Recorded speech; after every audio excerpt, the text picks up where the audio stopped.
Pipiku ditampar oleh ibu mertuaku.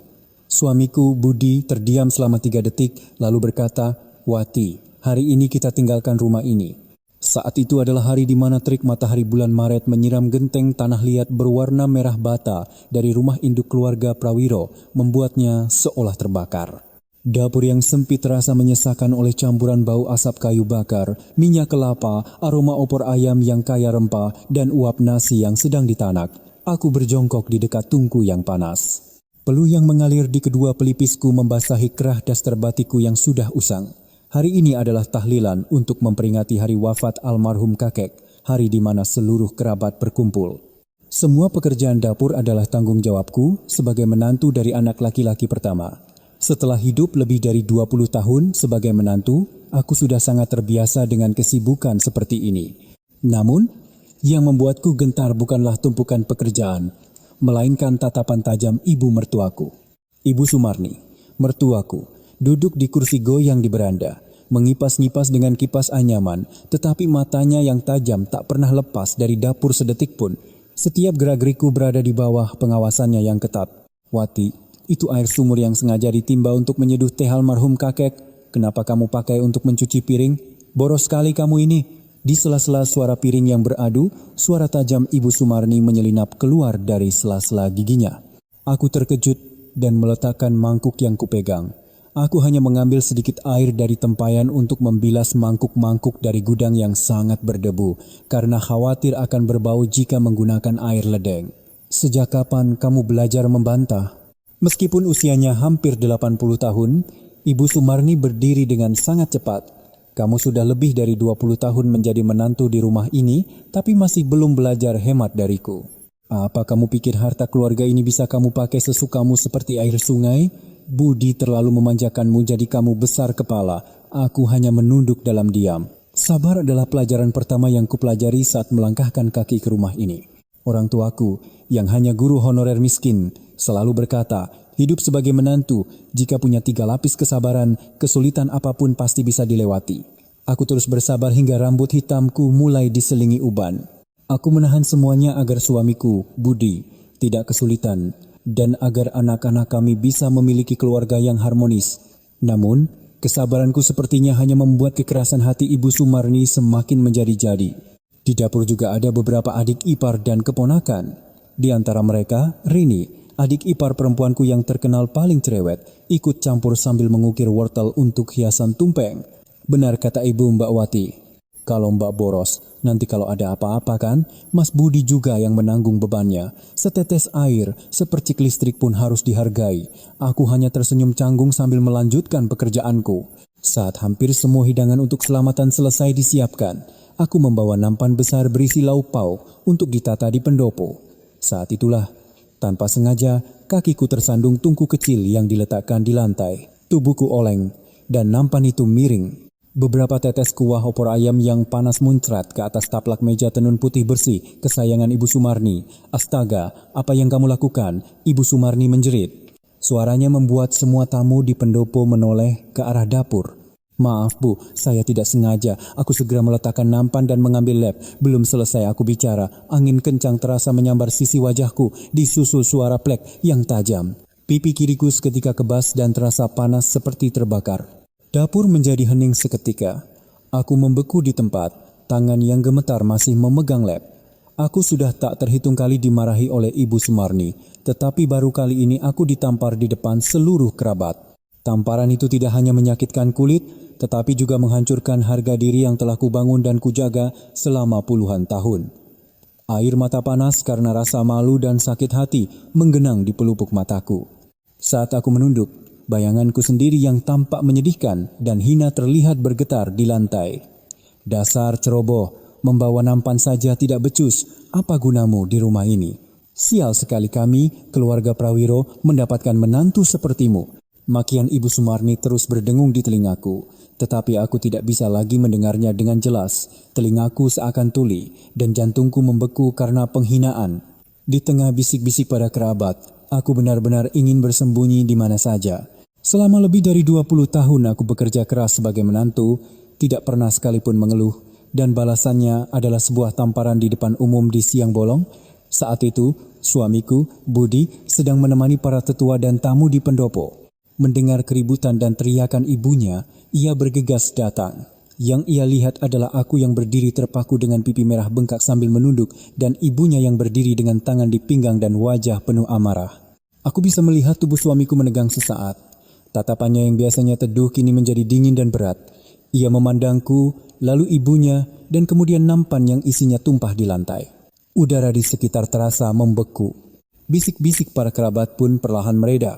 Ibu Sumarni melihat putranya datang, semakin menjadi-jadi. Budi, lihat kelakuan istrimu. Membawa nampan saja gagal, sampai mengotori taplak tenun kesayanganku. Waktu kuingatkan, dia malah melotot, jadi kuhadiahi sedikit pelajaran. Budi tidak berkata apa-apa. Ia perlahan melepas baju koko tipis yang dikenakannya. Kukira ia akan menyuruhku pergi ke tempat lain seperti biasa, lalu menenangkan ibunya. Selama ini, ia selalu berusaha menjadi penengah untuk menjaga kedamaian rumah. Namun, kali ini berbeda. Budi mendekatiku dan menyampirkan bajunya di pundakku. Tindakannya yang menyelimuti pakaianku yang basah oleh keringat dan bahuku yang gemetar terasa begitu lembut, tetapi juga memiliki bobot yang berat. Ia menggenggam tanganku. Tanganku yang kasar dan kering karena bekerja sepanjang tahun. Budi, apa yang kamu lakukan? Ibu sedang bicara, teriak Ibu Sumarni. Budi mengangkat wajahnya dan menatap lurus ke mata ibunya. Di matanya tidak ada kemarahan, melainkan kesedihan yang mendalam dan tekad yang bulat. Ibu, apakah ibu menampar istri saya? Suaranya rendah tetapi sangat jelas. Iya, memang. Sebagai seorang ibu, apa salahnya mendidik menantu yang berbuat salah? Apa kamu juga mau membantah? Budi menghela napas pendek. Ia menggenggam tanganku lebih erat, memberiku kekuatan. Wati sudah menjadi menantu di rumah ini selama 22 tahun, tidak sehari pun ia merasakan ketenangan. Bangun jam 4 subuh untuk memasak bagi seluruh keluarga, dan baru bisa tidur larut malam. Ia harus menjaga perasaan ibu dan adik-adik, memperhatikan anak-anak, dan menelan semua kepahitan demi kedamaian rumah ini. Sekeras apapun ibu memarahinya, ia tidak pernah membantah. Tapi hari ini, di depan semua kerabat, ibu menampar pipinya. Pernahkah ibu memikirkan sedikit saja perasaannya? Hanya karena perempuan itu, kamu berani melawan ibumu ini? Dasar anak durhaka. Ibu Sumarni gemetar karena marah, kipas anyaman di tangannya jatuh ke lantai. Budi berbalik menghadap kerabat yang mengerumun dan berkata dengan jelas, Paman, Bibi, dan seluruh kerabat sekalian, saya tahu tidak pantas membicarakan hal ini di hari seperti ini. Tapi kesabaran manusia ada batasnya. Istri saya bukan pembantu, bukan juga sasaran pelampiasan amarah. Jika ibu tidak bisa menerima Wati sebagai menantu di rumah ini, maka saya juga tidak bisa lagi hidup sebagai anak ibu. Ia menoleh ke arahku. Matanya penuh rasa iba. Wati, kemasi barangmu. Kita pergi. Aku tidak percaya dengan apa yang kudengar. Pergi? Kemana kita akan pergi? Kemana saja? Ke tempat manapun selain di sini, tempat di mana kamu tidak dihargai. Aku tidak akan membiarkanmu mengalami penghinaan seperti ini lagi. Seluruh isi rumah gempar. Ibu Sumarni terhuyung dan berpegangan pada meja makan. Kamu serius mau meninggalkan rumah ini? Sekali kamu pergi, jangan pernah kembali. Aku akan menganggap tidak pernah punya anak sepertimu. Budi tidak menjawab lagi. Dengan jeritan ibunya dan tatapan kaget para kerabat di punggungnya, ia membawaku masuk ke kamar kami di bagian belakang. Baru pertama kali dalam hidupku aku melihat suamiku begitu kuat dan tegas. Jantungku serasa mau pecah antara cemas akan masa depan dan rasa haru yang meluap. Kenyataan bahwa pada akhirnya ada satu orang yang membelaku di tengah badai ini membuat air mataku mengalir deras. Kamar kami yang gelap dan sempit, tempat kami menghabiskan puluhan tahun, diselimuti keheningan yang menyesakkan. Aku duduk di ranjang kayu tua, menutupi wajah dan menangis tanpa suara. Air mata terus mengalir membasahi baju koko suamiku. Mas, sudahlah, kita sabar saja. Aku tidak apa-apa, sudah biasa. Kalau kita pergi begini, kita akan dicap anak durhaka. Bagaimana kita akan berhadapan dengan kerabat? Ibu juga sudah tua, makanya begitu. Kalau kita sabar sekali lagi, pasti semuanya akan tenang. Budi, yang sedang mengambil koper tua dari atas lemari, berhenti mendengar kata-kataku. Ia duduk di sampingku dan merangkul bahuku.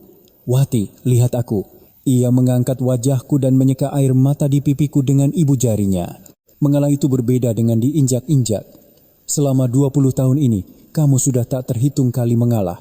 Terlalu banyak mengalah sampai kamu kehilangan dirimu sendiri. Aku ini suamimu. Kalau aku tidak bisa melindungi istriku sendiri, itulah kedurhakaan terbesar pada orang tuaku. Tepat pada saat itu, pintu kamar dibuka dengan kasar. Ibu Sumarni berdiri di sana bersama Rini dan beberapa kerabat.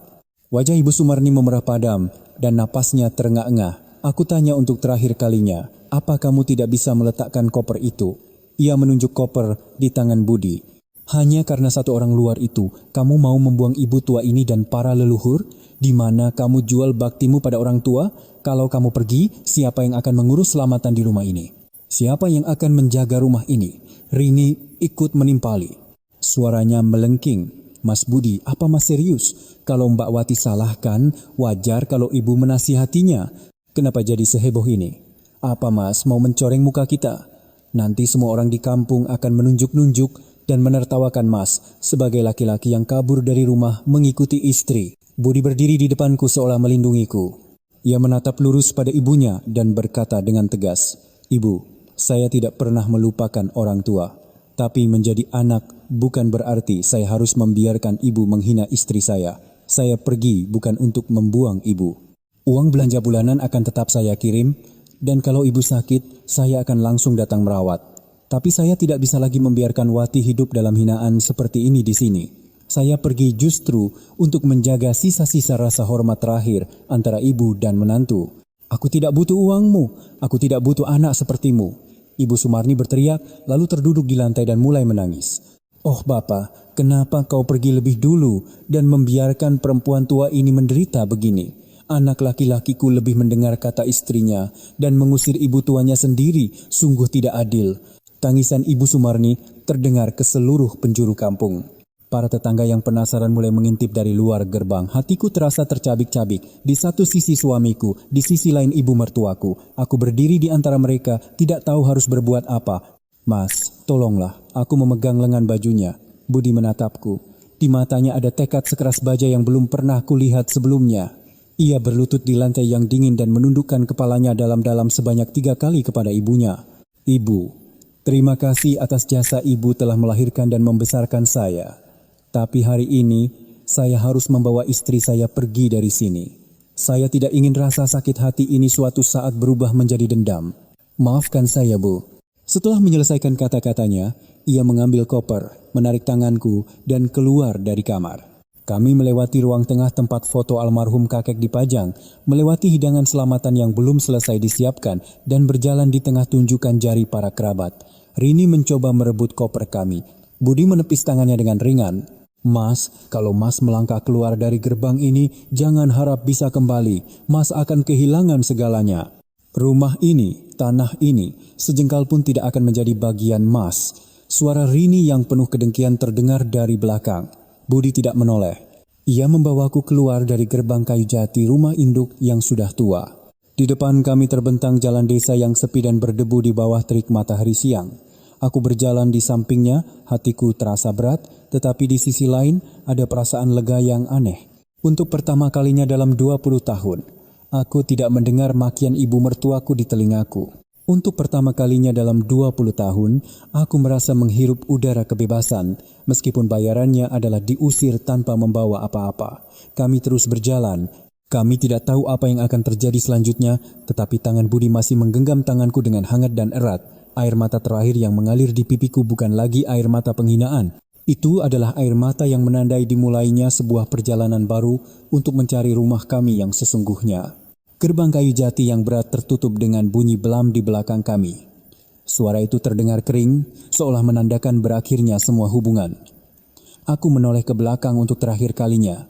Rumah induk dengan atap jenteng yang berlumut, tempat aku mendedikasikan seluruh masa mudaku, kini terasa begitu asing. Terik matahari siang menembus sela-sela daun pohon mangga dan jambu di halaman, menciptakan bayangan dan cahaya yang kacau seperti hatiku saat ini. Aku melangkah dengan kaki yang goyah. Koper tua di tangan Budi hanya berisi beberapa helai pakaian ganti dan kartu identitas. Itulah seluruh harta kami setelah bekerja lebih dari 20 tahun. Budi memegang koper dengan satu tangan dan tangan lainnya menggenggam tanganku erat. Tangannya basah oleh keringat, tetapi terasa lebih kuat dari sebelumnya. Kami menyusuri jalan desa yang sudah akrab. Jalan yang setiap pagi kulalui untuk pergi ke pasar, Tetapi entah kenapa hari ini terasa begitu panjang dan sunyi. Para ibu tetangga bersandar di pagar rumah mereka, mulai berbisik-bisik membicarakan kami. Gosip itu menyebar secepat minyak. Orang-orang melihat pipiku yang bengkak, koper di tangan Budi, dan mungkin juga mendengar tangisan Ibu Sumarni dari dalam rumah. Di desa kecil ini, kejadian apapun akan cepat menjadi bahan pembicaraan. Itu kan Budi dan istrinya. Bawa koper mau kemana ya? Tadi ku dengar suara ribut-ribut hebat dari rumahnya. Jangan-jangan Bu Sumarni berulah lagi. Menantu anak pertama kok pergi dari rumah begitu, memalukan sekali. Kasihan keluarga Prawiro. Kata-kata itu menusuk seperti jarum. Aku menunduk dan mempercepat langkah. Budi mungkin merasakan getaranku, meremas tanganku sekali dan berkata dengan suara rendah tapi tegas, "Jangan dengar, jangan lihat, jangan pedulikan. Selama kita tidak melakukan hal yang memalukan, itu sudah cukup. Kita ke kota dulu, cari kamar sewaan, baru kita pikirkan selanjutnya. Tapi anak-anak, Agung dan Ayu masih di sekolah. Bagaimana kalau mereka pulang dan orang tuanya tidak ada?" Tanyaku cemas dengan napas terengah-engah. Aku sudah meninggalkan pesan untuk mereka. Nanti malam akan kujemput ke tempat kita. Mereka sudah besar, pasti mengerti perasaan orang tuanya. Aku tidak bisa membiarkan mereka terus melihat ibu mereka direndahkan. Semakin jauh kami dari rumah, suara makian Ibu Sumarni semakin sayup-sayup dan akhirnya menghilang. Namun, bayangan rumah induk itu seolah masih membebani pundakku. 20 tahun bukan waktu yang singkat. Betapa banyak kenangan, keringat, dan air mata yang tercurah di tanah itu. Aku teringat sudut dapur tempatku bekerja hingga larut malam, air sumur yang kugunakan setetes demi setetes, dan sebungkus rengginang yang diam-diam dibelikan suamiku. Namun, kini kami diusir seperti penjahat. Hatiku campur aduk antara lega dan cemas yang tak menentu. Di tengah harga kebutuhan yang mahal ini, bisakah kami bertahan hidup tanpa uang sepeser pun? Akankah Budi menyesali keputusannya yang impulsif hari ini? Kami berjalan sampai ke jalan raya dan naik bus menuju kota. Dari jendela bus, aku melihat desa dan sawah-sawah perlahan menjauh. Budi masih belum melepaskan tanganku. Ia menyandarkan kepalanya di kursi dan menatap jauh. Aku tahu betapa besar tekanan yang ia rasakan.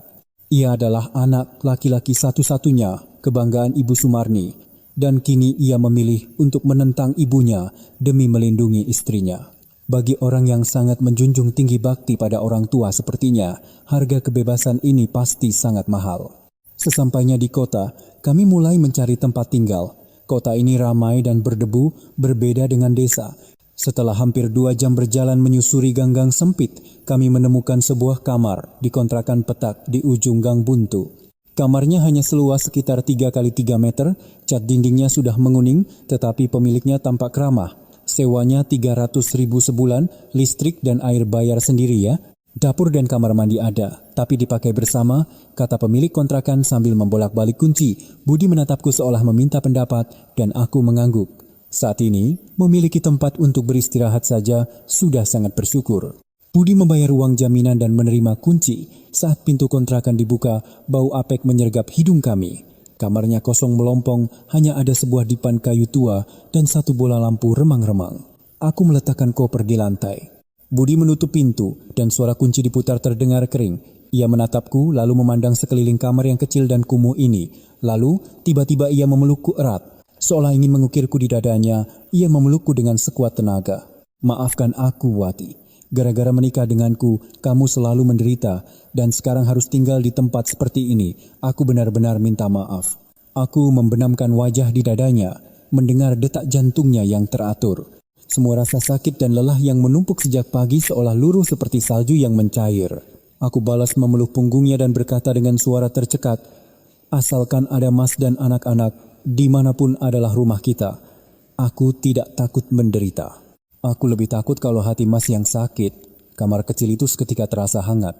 Untuk pertama kalinya dalam lebih dari 20 tahun hidup sebagai menantu, aku merasa memiliki ruang yang sepenuhnya milikku sendiri. Meskipun hanya sebuah kamar kontrakan, tidak ada lagi pengawasan Ibu Sumarni, tidak ada lagi suara tajamnya, tidak ada lagi penderitaan karena harus menjaga perasaan orang lain.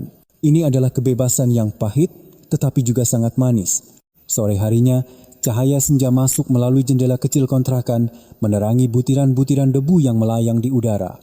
Budi menyuruhku beristirahat dan pergi meminjam sapu dan kain pel dari pemilik kontrakan. Aku memandangi punggung suamiku yang sedikit bungkuk dan merasa pilu. Orang yang seumur hidupnya telah bekerja keras, kini harus memulai lagi dari nol di usia senja. Aku bangkit, menyingsingkan lengan baju dan mulai membersihkan kamar. Sudah lama kosong, setiap sudutnya penuh sarang laba-laba. Aku mengelap dipan kayu tua itu. Setiap kali disentuh ia berderit, tetapi inilah tempat keluarga kami akan berbaring malam ini. Saat aku sedang bersih-bersih, Budi kembali. Di tangannya tidak hanya ada sapu, tetapi juga sebuah tikar pandan baru dan sebuah kompor gas kecil yang dipinjamkan oleh pemilik kontrakan. Kamu istirahat saja, biar aku yang kerjakan. Tadi di jalan aku beli sedikit roti dan susu. Makan ini dulu untuk isi tenaga. Kamu belum makan apa-apa seharian ini. Ia mendudukkanku di dipan. Aku menatap roti tawar itu dan air mataku menggenang. Di rumah induk sana, meja makan pasti sedang dipenuhi sisa hidangan selamatan yang melimpah. Ibu Sumarni pasti masih membicarakan keburukanku pada kerabat. Mereka hidup di rumah besar yang penuh daging dan ikan, sementara kami di kamar apek ini makan dengan sepotong roti. Namun anehnya, roti ini terasa sangat lezat. Meskipun kering, roti ini penuh dengan cinta suamiku yang hangat. Menjelang malam, Agung dan Ayu datang ke alamat yang diberikan ayah mereka. Melihat kedua anakku berdiri ragu-ragu di depan pintu kontrakan, aku tidak tahan dan berlari memeluk mereka. Agung sudah kuliah semester 2, pendiam dan bijaksana seperti ayahnya. Ayu, yang kelas 3 SMA, menatap kamar sempit dan pipiku yang masih kemerahan dengan mata berkaca-kaca. "Ibu, pasti nenek jahat lagi sama ibu kan?" isak Ayu. Aku mengelus kepala anakku dan berusaha tersenyum. "Bukan, sudah lewat kok. Mulai sekarang kita akan tinggal di sini. Memang sempit, tapi yang penting kita sekeluarga bersama." Agung tidak berkata apa-apa. Ia hanya membawa koperku dan membantu ayahnya memasang bola lampu baru. Dengan kedatangan anak-anak, kontrakan kecil itu seketika menjadi hidup. Karena tidak ada meja, kami menggelar tikar baru di lantai dan duduk melingkar. Makan malam pertama kami di rumah baru adalah beberapa potong roti, telur rebus, dan sambal kecap yang kubuat seadanya. Meskipun begitu, tawa kecil tidak henti-hentinya terdengar. Semakin malam, kebisingan kota pun mereda. Anak-anak tertidur di dipan kayu dan kami berdua berbaring di atas tikar tua di lantai. Aku bisa merasakan hawa dingin dari lantai semen, tetapi hatiku terasa hangat mendengar dengkuran suamiku di sebelahku. "Wati, kamu tidak menyesal?" tanya Budi pelan. Suaranya bercampur dengan deru kipas angin tua. Aku menatap matanya dalam kegelapan dan membalikkan badan. "Aneh sekali pertanyaan Mas. Tadi kan sudah kubilang, asalkan ada Mas dan anak-anak, aku sudah cukup. Aku hanya sedikit khawatir dengan ibu. Beliau sendirian di rumah. Dengan sifat Rini, aku ragu dia akan merawat ibu dengan baik. Kamu ini, dalam situasi begini masih saja mengkhawatirkan orang yang sudah menamparmu." Budi menghela napas sambil menggenggam tanganku. "Di dekat ibu ada Rini dan Paman, jadi jangan terlalu khawatir. Sekarang kita harus memikirkan diri kita sendiri. Besok aku akan mencari kerja di kota, pekerjaan kuli bangunan atau apapun pasti ada. Kamu mau bagaimana?" "Aku berpikir untuk berjualan sesuatu di pojok jalan besok pagi. Di sini sepertinya banyak pekerja pabrik dan anak sekolah. Kalau aku membuat makanan yang bersih dan murah, kurasa bisa laku." Aku mengutarakan rencanaku yang sudah kupikirkan selama beberapa jam. Budi terdiam sejenak lalu berkata, "Baiklah, coba saja dulu. Kalau ada yang bisa kubantu, akan kubantu. Sekarang tidurlah. Besok banyak yang harus kita kerjakan." Malam pertama di kontrakan, aku tidak bisa tidur nyenyak. Kebisingan kota yang asing, suara klakson mobil yang sesekali terdengar, dan gonggongan anjing dari kejauhan membuatku sering terjaga. Tetapi setiap kali membuka mata dan melihat suami serta anak-anakku di sampingku, hatiku terasa tenang secara aneh. Aku tidak perlu lagi bangun dengan ketakutan terlambat menyiapkan sarapan untuk Ibu Sumarni, tidak perlu khawatir jika tidak sengaja memecahkan piring. Meskipun dibangun di atas kemiskinan dan kecemasan, kebebasan sejati telah bersemi di hatiku. Aku mengangkat tangan dan menyentuh pipiku. Bekas tamparan itu sudah tidak sakit, tetapi akan selalu menjadi luka di hatiku. Luka yang akan mengingatkanku bahwa kesabaran tidak selalu membawa kebahagiaan dan terkadang hanya keberanian yang bisa membawamu menemukan rumah yang sesungguhnya. Keesokan paginya, aku terbangun sebelum fajar menyingsing. Kebiasaan bangun pagi selama 20 tahun sebagai menantu sudah mendarah daging, bahkan tanpa paksaan Ibu Sumarni, mataku terbuka dengan sendirinya. Kontrakan masih gelap, dan suara napas teratur suami dan anak-anakku menenangkanku. Aku membuka pintu pelan-pelan dan keluar ke lorong. Udara subuh di kota terasa dingin dengan sedikit aroma gas buang dari kendaraan pertama yang melintas. Saat aku hendak turun ke dapur umum untuk merebus air, ponsel tuaku di saku berdering keras. Melihat nomor yang tertera di layar, jantungku berdebar.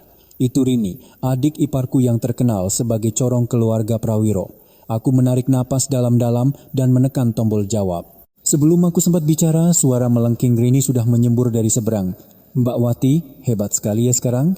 Sudah menghasut Mas Budi untuk kabur dari rumah, meninggalkan ibu yang sudah tua sendirian. Sekarang mau menghilang tanpa jejak? Tahu tidak kalau seluruh kampung gempar karena Mas Budi pergi mengikuti Mbak? Tanganku gemetar, tetapi aku berusaha tenang. Rini, Mas Budi bukan orang yang bisa dihasut.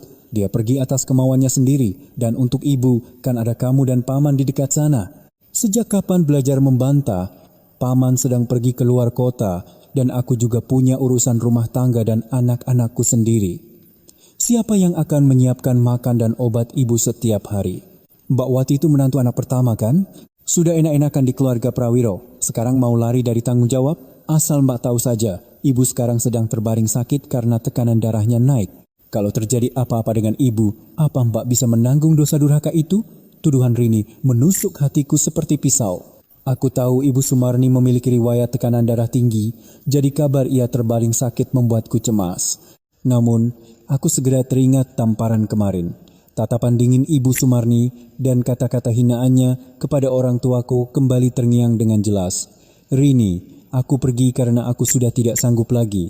Selama 20 tahun ini, apa bisa dikatakan aku tidak memenuhi kewajibanku sebagai menantu? Coba tanyakan pada hatimu sendiri. Dan jika ibu sakit, Mas Budi yang akan bertanggung jawab. Tapi itu bukan berarti aku harus kembali ke rumah itu untuk menerima penghinaan lagi. Wah, sekarang berani menasihatiku? Jangan besar kepala karena ada Mas Budi di belakangmu. Mas Budi itu juga hanya sedang kalap sesaat. Sebentar lagi dia pasti akan menyesal telah memilihmu. Lihat saja dirimu, sudah tua, kumal, tidak punya uang sepeser pun. Membawa suami dan anak-anak, mau jadi gembel di mana? Apa Mas Budi mau jadi kuli di pinggir jalan untuk menghidupi badan tuamu itu? Benar-benar perempuan egois. Amarah dan kesedihan membuat pandanganku kabur. Hinaan Rini tidak hanya ditujukan padaku, tetapi juga pada kemiskinan dan kesulitan kami saat ini. Memang benar kami tidak punya uang dan harus memulai dari nol. Tapi kenapa ia bisa mengucapkan kata-kata sekejam itu? Saat itu, sebuah tangan besar merebut ponsel dari tanganku. Budi ternyata sudah bangun dan mendengar semuanya. Wajahnya mengeras, alisnya bertaut. Rini, ini aku masmu. Suara Budi begitu dingin, tidak seperti biasanya. Seberang telepon hening sejenak, lalu Rini kembali bicara dengan nada merengek. Mas, dengarkan aku. Jangan hanya mendengar kata-kata Mbak Wati dan menyakiti ibu. Cepatlah pulang, Mas. Ibu benar-benar dalam bahaya. Diam. Bentak Budi, aku mendengar semua yang kau katakan pada istriku. Kau menelepon untuk menanyakan kabar atau untuk menghina. Dengar baik-baik. Jika sekali lagi kau bicara seperti itu pada Wati, aku tidak akan menganggapmu adikku lagi. Soal ibu, biar aku yang urus. Aku akan kirim uang atau menjenguk di akhir pekan. Tapi Wati tidak akan pernah kembali ke rumah itu. Kau yang seharusnya merawat ibu dengan baik. Jangan selalu menyalahkan orang lain. Setelah itu, Budi langsung mematikan telepon. Ia melempar ponsel ke dipan dan menghela napas panjang. Aku memandanginya yang terkulai lemas. Sikap tegasnya tadi seolah telah menguras seluruh tenaganya. Mas, maafkan aku. Gara-gara aku Mas jadi dimaki-maki Rini, aku memegang lengannya. Budi menatapku, tatapannya melembut, tetapi masih menyisakan kesedihan yang dalam. Bukan salahmu, ini salahku karena selama ini terlalu memanjakan mereka. Kukira dengan sedikit sabar mereka akan diam, tapi mereka justru menganggap kesabaran. Yang harus kita lakukan sekarang adalah menunjukkan bahwa tanpa rumah induk itu pun kita bisa hidup dengan baik dengan kekuatan kita sendiri. Telepon dari Rini seolah menyiramkan air dingin pada kedamaian singkat kami. Itu mengingatkan kami bahwa meskipun telah pergi, belenggu keluarga dan pandangan masyarakat masih mencoba mengikat kami. Di mata mereka, bakti adalah kepatuhan dan ketahananku tanpa syarat, tanpa memandang benar atau salah. Aku menatap kedua anakku yang tertidur pulas di atas tikar. Masa depan anak-anak masih cerah. Aku tidak bisa membiarkan mereka tumbuh di lingkungan yang menyesakkan seperti itu. Aku menggenggam erat tangan suamiku yang kasar namun kokoh.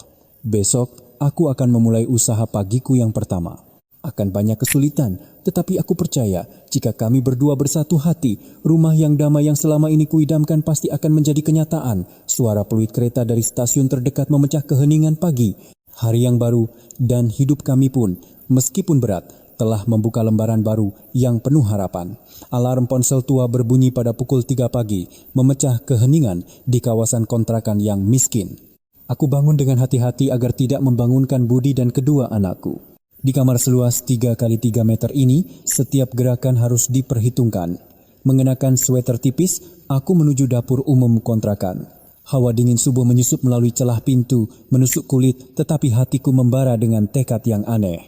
Hari ini adalah hari pertamaku memulai usaha jualan pagi. Semalam, aku hampir tidak tidur. Kepalaku penuh dengan perhitungan. Berapa banyak beras yang harus kubeli? Berapa banyak telur, bawang goreng? Uang tabungan Budi yang sedikit telah habis untuk membeli gerobak bekas dan bahan-bahan. Jika usahaku gagal, bagaimana nasib keluarga kami besok? Tapi aku meyakinkan diriku sendiri, Wati. Kamu sudah bertahan lebih dari 20 tahun sebagai menantu. Masa hanya karena beberapa piring nasi uduk kamu menyerah? Aku mulai mencuci beras dan menanak nasi.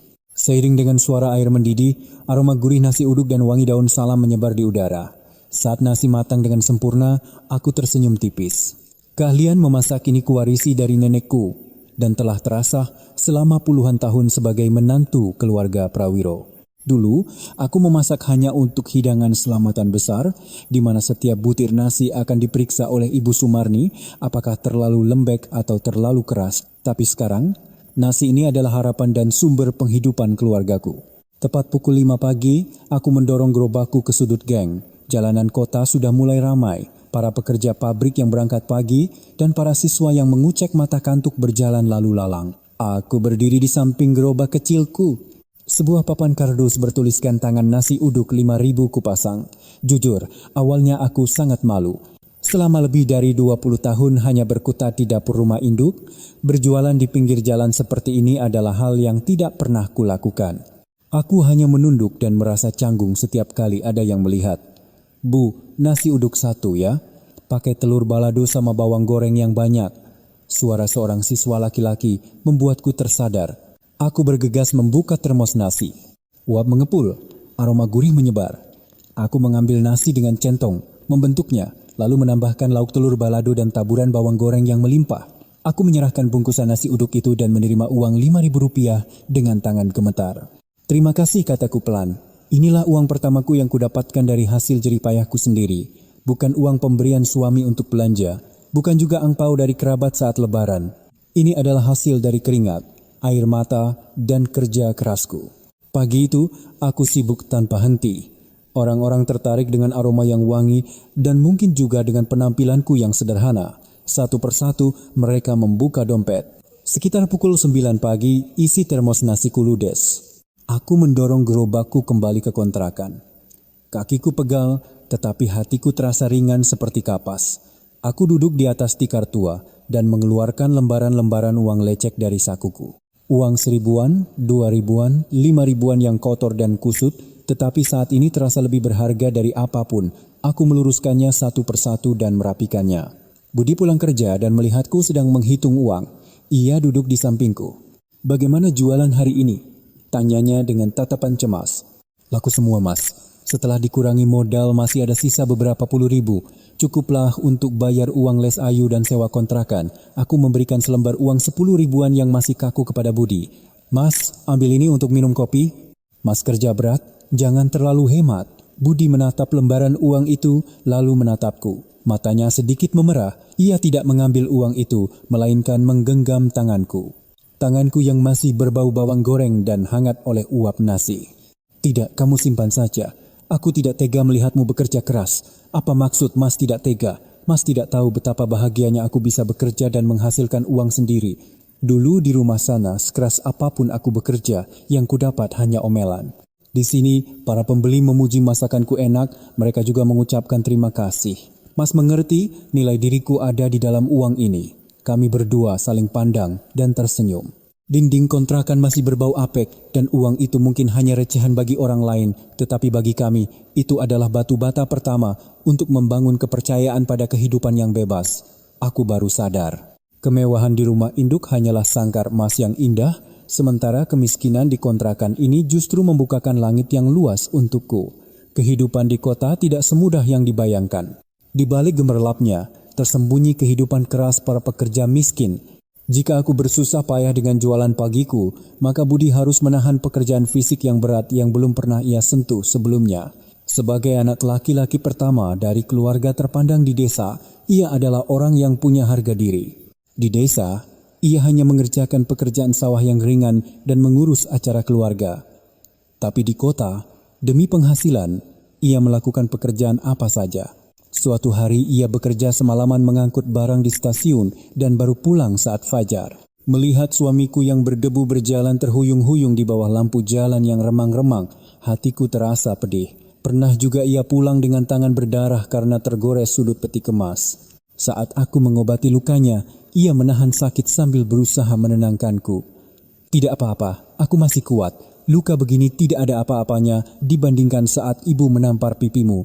Aku tidak bisa berkata apa-apa mendengar kata-katanya. Ia bekerja bukan hanya demi uang. Ia sedang membuktikan kepada dunia dan dirinya sendiri bahwa tanpa harta keluarga Prawiro atau nama besar sebagai anak pertama, ia bisa melindungi keluarganya dengan kekuatannya sendiri. Sejak kejadian itu, ikatan kami berdua semakin kuat.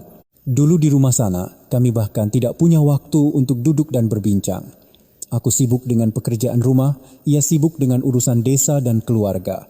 Kami seperti dua bayangan yang tinggal di rumah yang sama. Tapi sekarang di kontrakan sempit ini, meskipun meja makan hanya berisi sayur bening dan sambal terasi, kami menjadi lebih dekat dari sebelumnya. Malam hari setelah anak-anak tidur, kami duduk di tikar tua dan menghitung uang hasil jerih payah hari itu. Uang les Ayu, uang saku Agung, dan uang sewa kontrakan kami sisihkan, sisanya kami masukkan ke dalam kaleng biskuit bekas yang kami sembunyikan di bawah dipan. Mas, tadi Rini menelepon lagi, kataku pelan sambil merapikan uang. Tangan Budi berhenti, wajahnya menunjukkan kecemasan. Apalagi katanya ibu sakit cukup parah dan terus memanggil namamu. Dan kalau Mas tidak kembali, nama Mas akan dicoret dari silsilah keluarga. Katanya karena Mas meninggalkan rumah demi istri, nanti kalau mati tidak akan punya tempat untuk dikuburkan. Budi menghela napas panjang dan menatap lampu remang-remang di langit-langit. Aku paling tahu sifat ibu. Dia menggunakan silsilah keluarga dan ancaman untuk menaklukkan kita. Aku khawatir dan rindu padanya, tapi aku tidak bisa kembali ke kehidupan yang penuh penghinaan itu. Apapun yang dikatakan Rini, jangan pedulikan, kita jalani saja hidup kita dengan baik. Nanti kalau sudah terkumpul uang, kita kirim untuk biaya obat ibu di akhir bulan. Kewajiban kita harus tetap dijalankan. Aku menatap suamiku dan merasa iba. Tekanan dari keluarga setiap hari membebani pundaknya, tetapi ia tidak pernah menyalahkanku atau menunjukkan penyesalan telah membawaku pergi. Cintanya bukan dalam kata-kata indah, melainkan dalam pengorbanan diam-diam, keringat di lokasi proyek, dan genggaman erat tangannya setiap kali badai datang. Suatu hari Budi pulang lebih lambat dari biasanya. Ia masuk ke kamar dengan wajah ceria sambil menyembunyikan sesuatu di belakang punggungnya. Coba tebak aku bawa apa? Tidak punya uang kok beli macam-macam. Perlahan ia menunjukkan sebuah jepit rambut kecil berwarna ungu, sederhana tetapi bentuknya anggun. Tadi Mandor kasih uang lembur, aku lihat ini dijual di pinggir jalan, cantik, mirip jepit rambut yang kubelikan waktu kita baru menikah.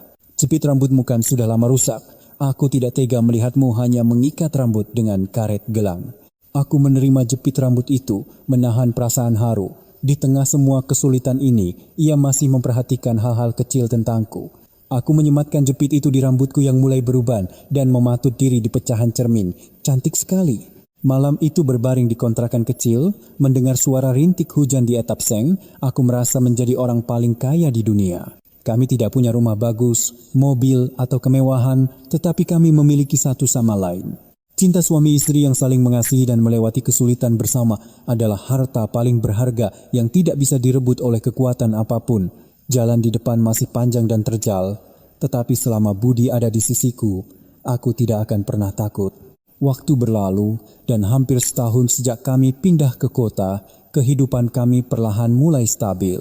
Usaha nasi udukku mulai punya pelanggan tetap dan Budi juga mendapatkan pekerjaan tetap sebagai satpam di sebuah pabrik garmen.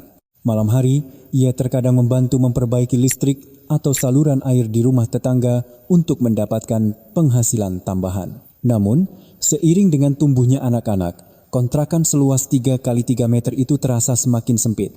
Agung setiap kali pulang harus berbagi dipan dengan adiknya, dan kami berdua masih tidur di lantai.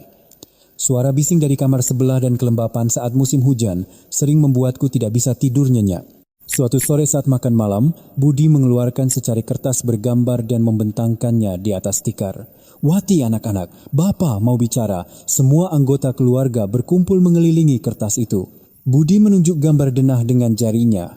"Beberapa hari yang lalu, Bapa dengar dari teman kerja. Ada kenalan yang mau jual cepat sebidang tanah di pinggir kota, sekitar 10 menit naik motor dari sini.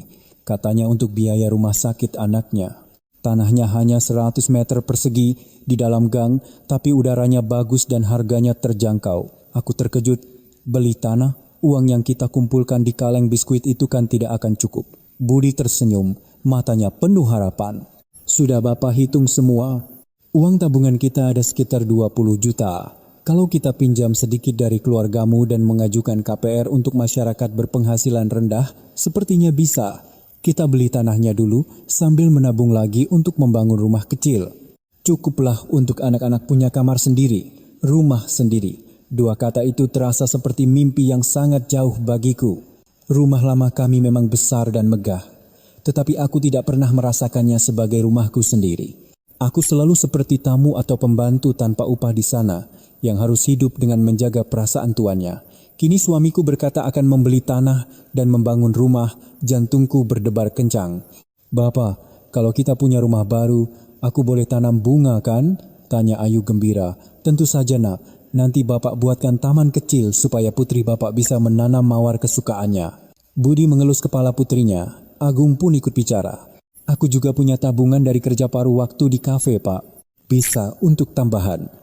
Kami semua duduk mengelilingi denah tanah yang bahkan belum kami ketahui namanya, tetapi di dalam hati masing-masing, sebuah rumah yang indah sudah tergambar, tempat di mana tidak ada omelan atau penghinaan, tempat di mana aku bisa memasak sesuka hatiku dan Budi bisa minum teh dengan tenang tanpa harus menjaga perasaan siapapun.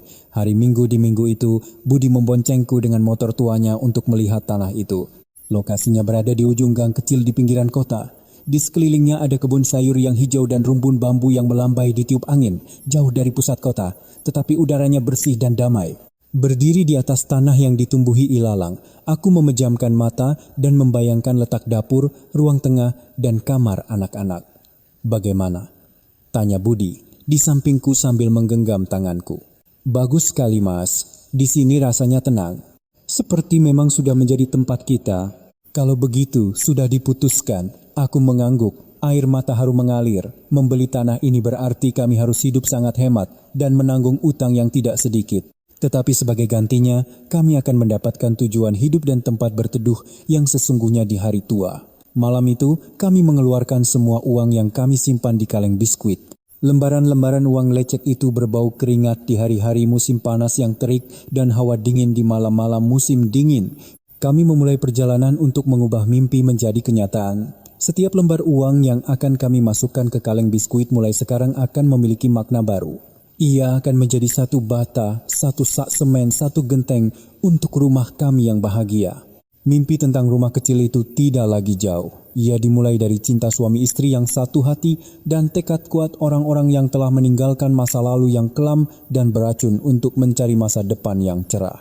Malam itu, di bawah atap kontrakan yang reot, aku menatap langit berbintang dan berjanji, aku pasti akan membangun rumah paling damai di dunia untuk suami dan anak-anakku. Pagi-pagi sekali, di tengah udara pinggiran kota yang sepi, terdengar suara cangkul membelah tanah kering.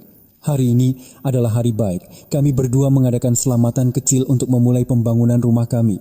Terdengar berlebihan, tetapi sebenarnya hanya sebuah nampan plastik di atas kotak kayu. Di atasnya ada nasi tumpeng kecil yang kumasak sendiri, beberapa potong ayam goreng, sebatang dupa, dan sedikit buah-buahan. Kami tidak mengundang siapa-siapa, tidak ada musik gamelan yang meriah. Hanya kami berempat berdiri di depan tanah yang penuh ilalang, berdoa dengan tulus agar para leluhur merestui niat kami. Budi mengenakan kemeja pudar, dan dahinya sudah berpeluh meskipun matahari belum terbit. Setelah mencangkul tanah pertama kali, ia menoleh padaku dengan tatapan penuh kebahagiaan yang tak terucapkan. "Wati, sebentar lagi kita akan punya rumah." Kita tidak perlu lagi pindah-pindah kontrakan, tidak perlu khawatir kalau pemiliknya menaikkan uang sewa atau listrik. Aku berdiri di sampingnya, kedua tangan tertangkup, air mata tak henti-hentinya mengalir. Selama lebih dari 20 tahun aku hidup sebagai menantu di rumah orang lain, merawat setiap bata dan genteng rumah orang lain. Baru di usia senja aku bisa menyentuh tanah atas namaku sendiri.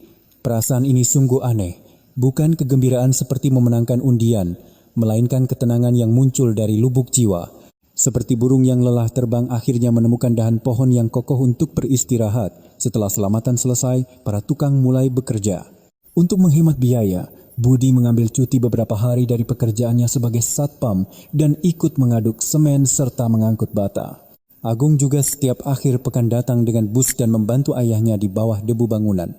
Melihat suami dan anakku berpeluh di bawah terik matahari, aku pun semakin bersemangat. Selesai berjualan nasi uduk di pagi hari, aku bergegas naik motor ke sini, membuatkan es teh manis atau bubur kacang hijau untuk para tukang. Setiap kali satu bata tersusun, aku merasa harapanku ikut tumbuh bersamanya.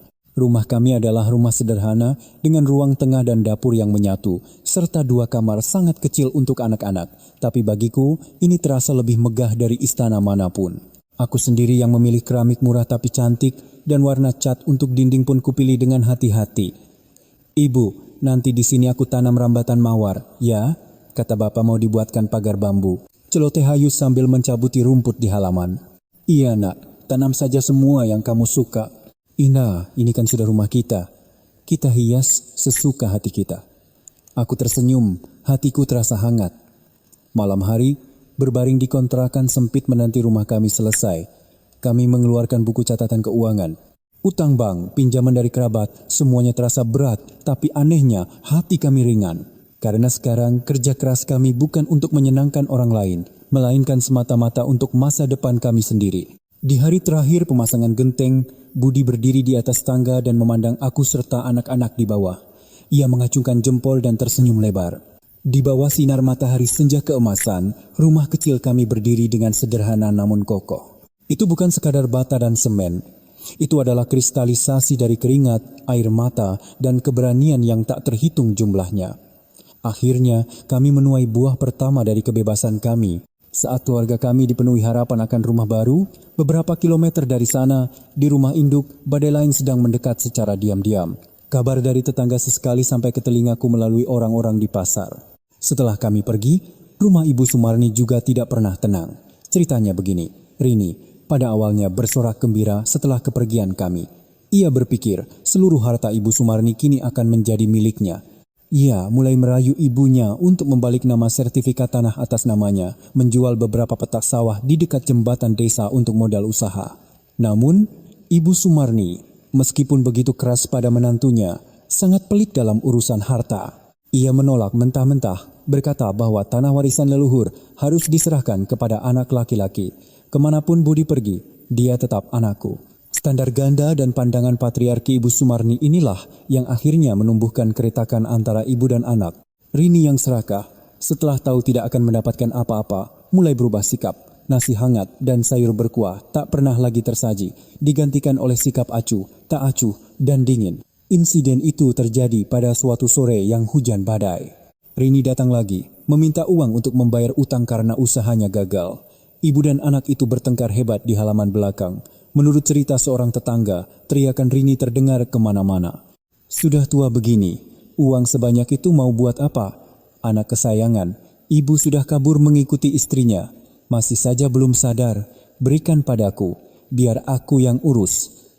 Kalau tidak, ibu pikir kalau mati di rumah ini akan ada yang tahu?" Ibu Sumarni yang punya riwayat darah tinggi, terkejut mendengar ucapan kasar dari anak yang begitu ia sayangi. Tangannya gemetar. Amarahnya memuncak, ia mengangkat tongkatnya hendak memukul Rini, tetapi terpeleset di lantai ubin yang basah oleh air hujan. Ia jatuh tersungkur di halaman, kepalanya membentur keras sudut pot bunga, terdengar suara dug yang tumpul, lalu semuanya hening. Rini melihat ibunya jatuh, ketakutan. Tapi bukannya menolong, ia hanya terpaku sejenak, lalu lari pulang ke rumahnya. Mungkin takut dimintai pertanggungjawaban atau takut urusannya menjadi rumit. Hampir 1 jam kemudian, seorang tetangga yang datang mengantar makanan menemukan Ibu Sumarni tergeletak di halaman. Darah menggenang membuat sebagian ubin menjadi merah. Teriakan tetangga itu mengundang warga lain berdatangan dan membawa Ibu Sumarni ke rumah sakit. Kabar itu sampai ke kontrakan kami larut malam melalui telepon dari seorang kerabat. Budi sedang memperbaiki kipas angin. Setelah menerima telepon, obeng di tangannya jatuh ke lantai. Wajahnya pucat pasi. Wati ibu jatuh. Katanya stroke. Sekarang ada di UGD rumah sakit daerah. Aku membeku di samping makan malam yang baru saja kusiapkan. Punggungku terasa dingin. Meskipun ingatan tentang perlakuan keras Ibu Sumarni dan tamparannya masih segar, kabar ia sakit parah membuat hatiku mencelos. Ia adalah ibu dari suamiku, nenek dari anak-anakku. Mas, cepat pergi. Aku akan menyusul setelah beres-beres. Aku mendesak suamiku. Budi buru-buru mengenakan jaketnya dan keluar membawa motor di tengah hujan deras. Aku memandangi punggungnya yang menghilang di telan kegelapan dengan perasaan campur aduk.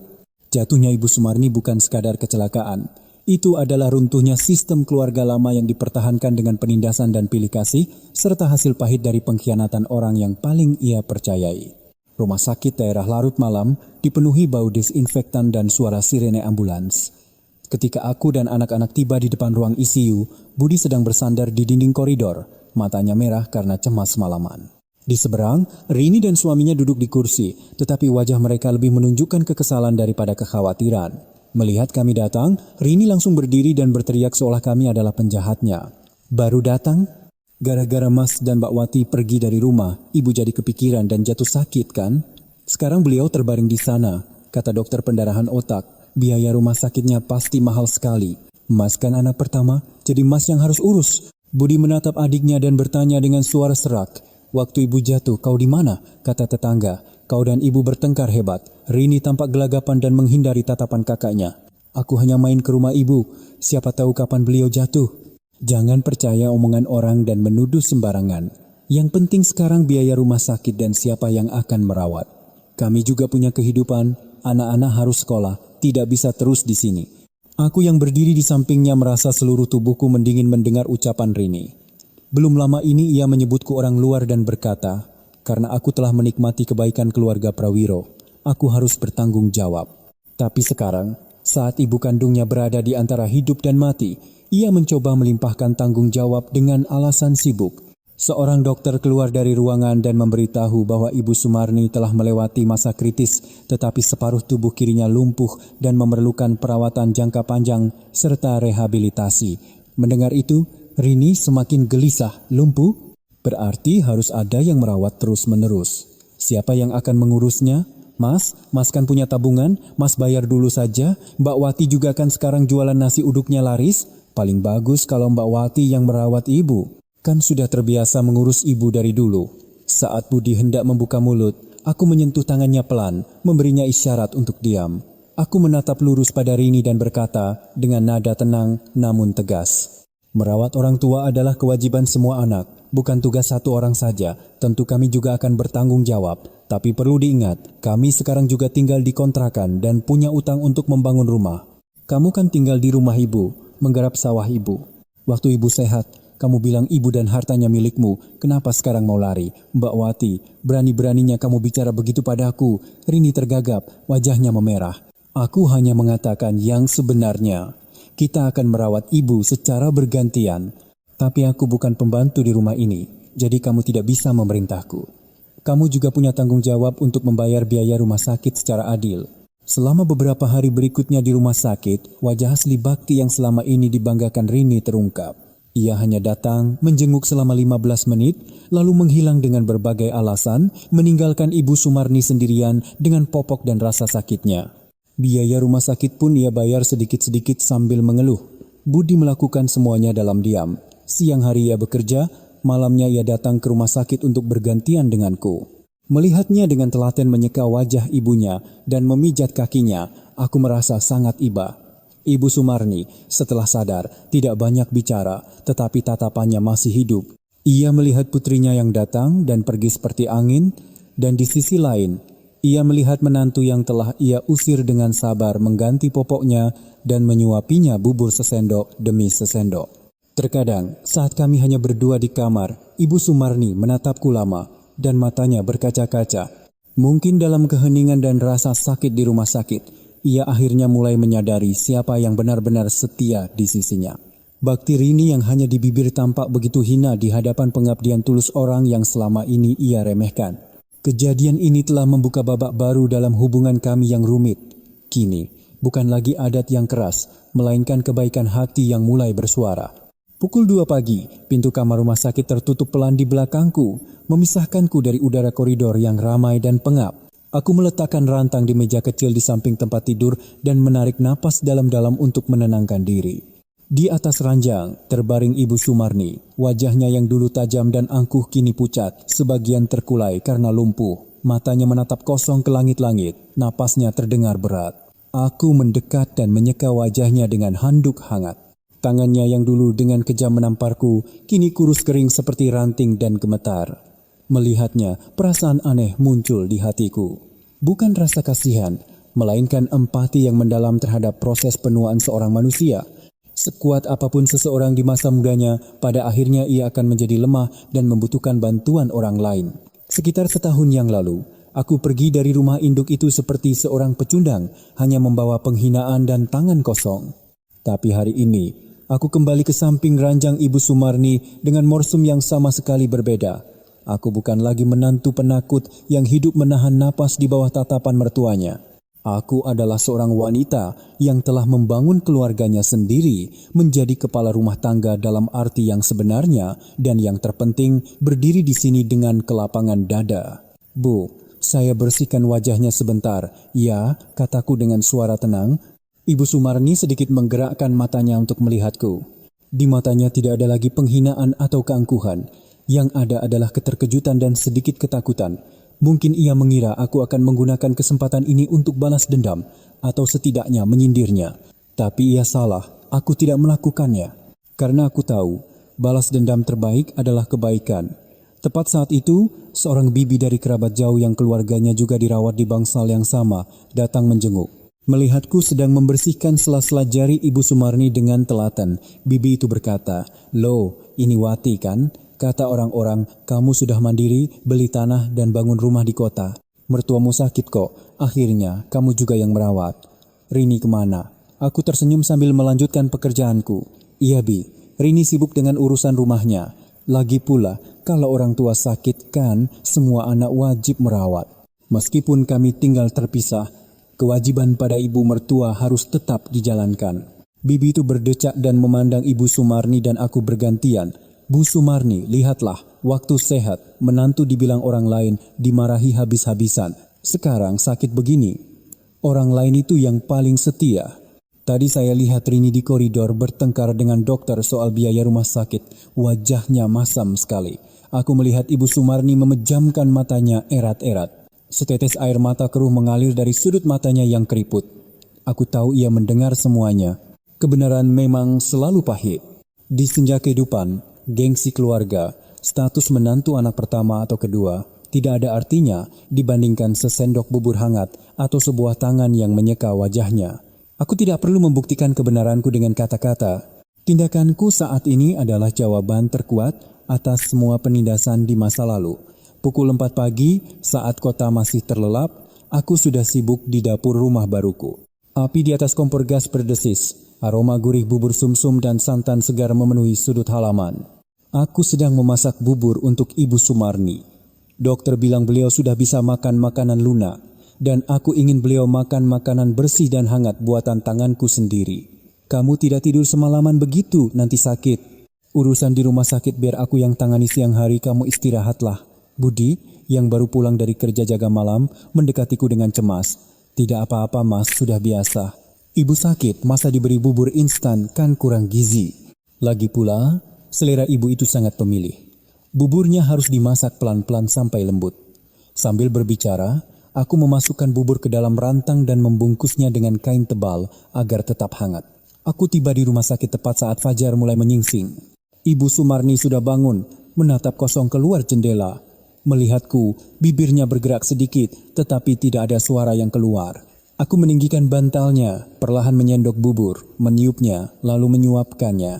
"Bu, makanlah selagi hangat. Ini saya masak semalaman. Dagingnya juga sudah saya cincang halus jadi mudah ditelan." Saat suapan pertama menyentuh bibirnya, tubuh Ibu Sumarni sedikit tersentak.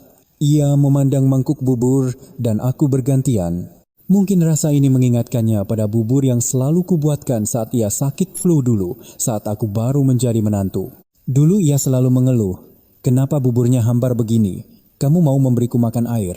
Tapi sekarang, meskipun otot wajahnya yang lumpuh membuatnya sulit makan dan bubur sering tumpah ke dagunya, ia menerimanya dalam diam. Aku tidak peduli, dan dengan lembut membersihkannya dengan tisu. Kelembutan itu seolah memenuhi kamar rumah sakit dengan kehangatan.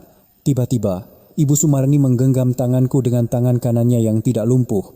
Genggamannya lemah, tetapi aku bisa merasakan getaran yang dalam dari ujung jarinya. "Wati," katanya dengan suara serak dan tidak jelas. "Iya Bu, saya di sini. Lanjutkan makannya, jangan banyak bicara nanti lelah." Ia menggelengkan kepala, air mata mengalir membasahi bantal. "Aku yang salah. Aku tertegun," kata itu. Kata yang telah kutunggu selama lebih dari 20 tahun. Seharusnya kata itu memberiku kelegaan yang luar biasa. Tapi sekarang, melihat Ibu Sumarni yang terbaring lemah, tidak ada rasa kemenangan sama sekali. Yang ada hanyalah kesedihan pada seorang manusia yang hidup dalam prasangka dan kekeras-kepalaan dan baru memahami penyesalan di akhir hidupnya. "Bu, jangan pikirkan itu, sudah lewat. Sekarang Ibu makan yang banyak supaya sehat dan bisa main ke rumah baru kami." Aku berkata begitu untuk menghiburnya, tetapi prinsipku tetap teguh. Aku akan merawatnya karena kewajiban dan rasa kemanusiaan, tetapi aku tidak akan pernah kembali ke penjara bernama rumah induk itu. Kelapanganku ada batasnya, dan batas itu adalah harga diriku yang telah dibela mati-matian oleh suamiku. Bubur hangat hari ini tidak hanya menyehatkan tubuh Ibu Sumarni, tetapi juga meluluhkan dendam di hatiku. Aku belajar untuk memaafkan, bukan karena ia pantas dimaafkan, tetapi karena aku pantas mendapatkan kedamaian. Siang harinya, Rini masuk ke kamar dengan wajah masam, tidak ada buah tangan sama sekali. Ia melempar tasnya ke meja dan mulai mengeluh. "Aduh, capek sekali kesini. Mas Budi kemana?" "Kok Mbak Wati sendirian? Ibu sudah sadar kan? Kenapa dokter terus menagih biaya perawatan? Uang simpanan ibu disembunyikan di mana? Kenapa Mbak tidak tanya?" Aku melirik Ibu Sumarni yang terbaring dan mengerutkan kening. Beliau tidak tidur, beliau mendengar semuanya. Mendengar anak kandungnya hanya membicarakan uang, raut wajahnya menunjukkan kepedihan. "Rini, pelankan suaramu. Ibu harus istirahat. Mas Budi sedang kerja lembur untuk biaya rumah sakit ibu. Dan soal uang simpanan ibu, aku tidak tahu dan tidak akan bertanya." "Mbak Wati enak sekali ya." Rini cemberut, mendekati ranjang dan mengguncang bahu ibunya. "Bu, sadarlah. Beri aku kunci brankas di rumah. Aku harus ambil uang untuk bayar rumah sakit. Kasihan kan kalau Mas Budi menanggung semuanya. Lagi pula rumah kosong, nanti aku sekalian bersihkan." Ibu Sumarni masih memejamkan mata, tetapi napasnya mulai memburu. Terlihat jelas keterkejutan yang luar biasa di wajahnya. "Bu, dengar tidak?" bentak Rini kesal. "Aku ini anak kandungmu. Mbak Wati kan orang lain. Lebih baik berikan kuncinya padaku. Hentikan Rini." Aku langsung berdiri dan menahan tangannya. "Ibu baru saja membaik. Kamu kesini mau menjenguk atau menginterogasi? Kalau kamu benar-benar khawatir, coba ganti popoknya sekali saja. Coba renungkan, sejak ibu jatuh sakit, apa yang sudah kamu lakukan? Selalu bicara uang, uang dan kunci. Beraninya kamu membentakku. Ini ibuku." "Iya, ini ibumu. Makanya aku sabar. Kalau sekali lagi kamu membuat ibu tertekan, aku akan panggil dokter." Tiba-tiba Ibu Sumarni membuka matanya lebar-lebar dan menatap tajam pada Rini. Matanya penuh kekecewaan dan kemarahan. Dengan sekuat tenaga, ia mengangkat tangannya yang tidak lumpuh dan menunjuk ke arah pintu dengan jari gemetar. "Pergi." Suaranya keluar dari tenggorokan, tidak jelas, tetapi memiliki kekuatan yang luar biasa. Rini membeku, wajahnya pucat pasi. Ia tidak menyangka ibunya, yang selalu membelanya, akan bereaksi sekeras itu. Ibu mengusirku?" Ibu lebih mendengar perempuan itu dan mengusir anak kandung sendiri? "Pergi?" ulang Ibu Sumarni. Air mata membanjir. Rini menghentakkan kakinya, mengambil tasnya dengan marah dan keluar. Saat pergi, ia masih sempat menyumpah, "Baik, tanpa aku, kita lihat saja apa yang bisa dilakukan Mas Budi dan Mbak Wati. Jangan harap aku akan menolong nanti." Kamar kembali sunyi senyap. Hanya terdengar isak tangis Ibu Sumarni yang tertahan. Aku duduk di sampingnya dan menggenggam tangannya. Kali ini, bukan ia yang menggenggam tanganku, melainkan memeluk lenganku erat-erat. Ia menyandarkan kepalanya di bahuku dan menangis seperti anak kecil, air mata yang tulus meskipun terlambat membasahi bajuku. Saat itu, aku mengerti bahwa Ibu Sumarni telah menyadari kesalahan terbesarnya dalam hidup. Seumur hidupnya, ia telah menyiksa menantu yang berbakti dan terus memanjakan anak perempuan yang egois dan serakah. Tangisannya adalah penyesalan, penghinaan, dan mungkin juga doa pengampunan dalam diam. Aku tidak berkata apa-apa, membiarkannya menangis sepuasnya. Kelapangan dada terkadang tidak memerlukan kata-kata. Sebuah bahu untuk bersandar saja sudah cukup untuk meluluhkan hati yang telah membeku seumur hidup. Setelah lebih dari sebulan dirawat, kondisi kesehatan Ibu Sumarni perlahan stabil. Separuh tubuhnya masih lemah. Ia butuh bantuan untuk berjalan dan bicaranya sedikit tidak jelas, tetapi dokter mengizinkannya pulang. Di hari pengurusan administrasi, ketegangan kembali muncul di antara anak-anaknya. Tapi kali ini ketegangan yang berbeda. Terasa ada niat terselubung di balik kata-kata manis. Rini hari itu datang lebih pagi dari biasanya, bahkan membawa sekeranjang besar buah. Ia bersikap sangat ramah, tidak mau lepas dari sisi Ibu Sumarni. Memijat tangannya, mengelus kakinya, dan dari mulutnya terus keluar panggilan ibu. Ibu, aku dan Budi hanya diam sambil mengemasi barang-barang. Aku sangat tahu sifat Rini. Jika ia mendadak baik, pasti ada udang di balik batu. Saat Budi kembali setelah melunasi semua biaya rumah sakit, Rini berdeham dan memasang wajah serius yang dibuat-buat. Mas Budi, Mbak Wati, aku sudah berpikir masak-masak. Ibu kan sudah tua, baru saja sakit parah. Tidak mungkin dibiarkan sendirian di rumah. Mau diserahkan pada orang lain juga tidak tega. Aku punya urusan rumah tangga dan anak-anak, suamiku juga sering keluar kota. Jadi, bagaimana kalau Mas dan Mbak kembali lagi tinggal di rumah lama? Aku yang sedang melipat baju Ibu Sumarni berhenti. Jantungku berdebar kencang, bukan karena gembira, melainkan karena kewaspadaan yang tinggi. Kulihat Budi juga mengerutkan kening karena terkejut. Rini melihat kami diam, melanjutkan dengan mata berkaca-kaca. Mas kan anak laki-laki pertama keluarga Prawiro, pewaris rumah induk. Rumah itu seharusnya dijaga oleh Mas. Sekarang ibu sakit begini. Kalau Mas dan Mbak kembali, ibu pasti senang dan cepat sembuh. Daripada susah-susah tinggal di rumah kecil di pinggir kota, lebih baik di sini, di rumah yang luas. Kita juga bisa tinggal berdekatan, ibu bisa bersama anak cucunya, alangkah baiknya. Piring yang pecah kan bisa disambung lagi, Mas. Usulan Rini di permukaan terdengar sangat masuk akal dan penuh bakti.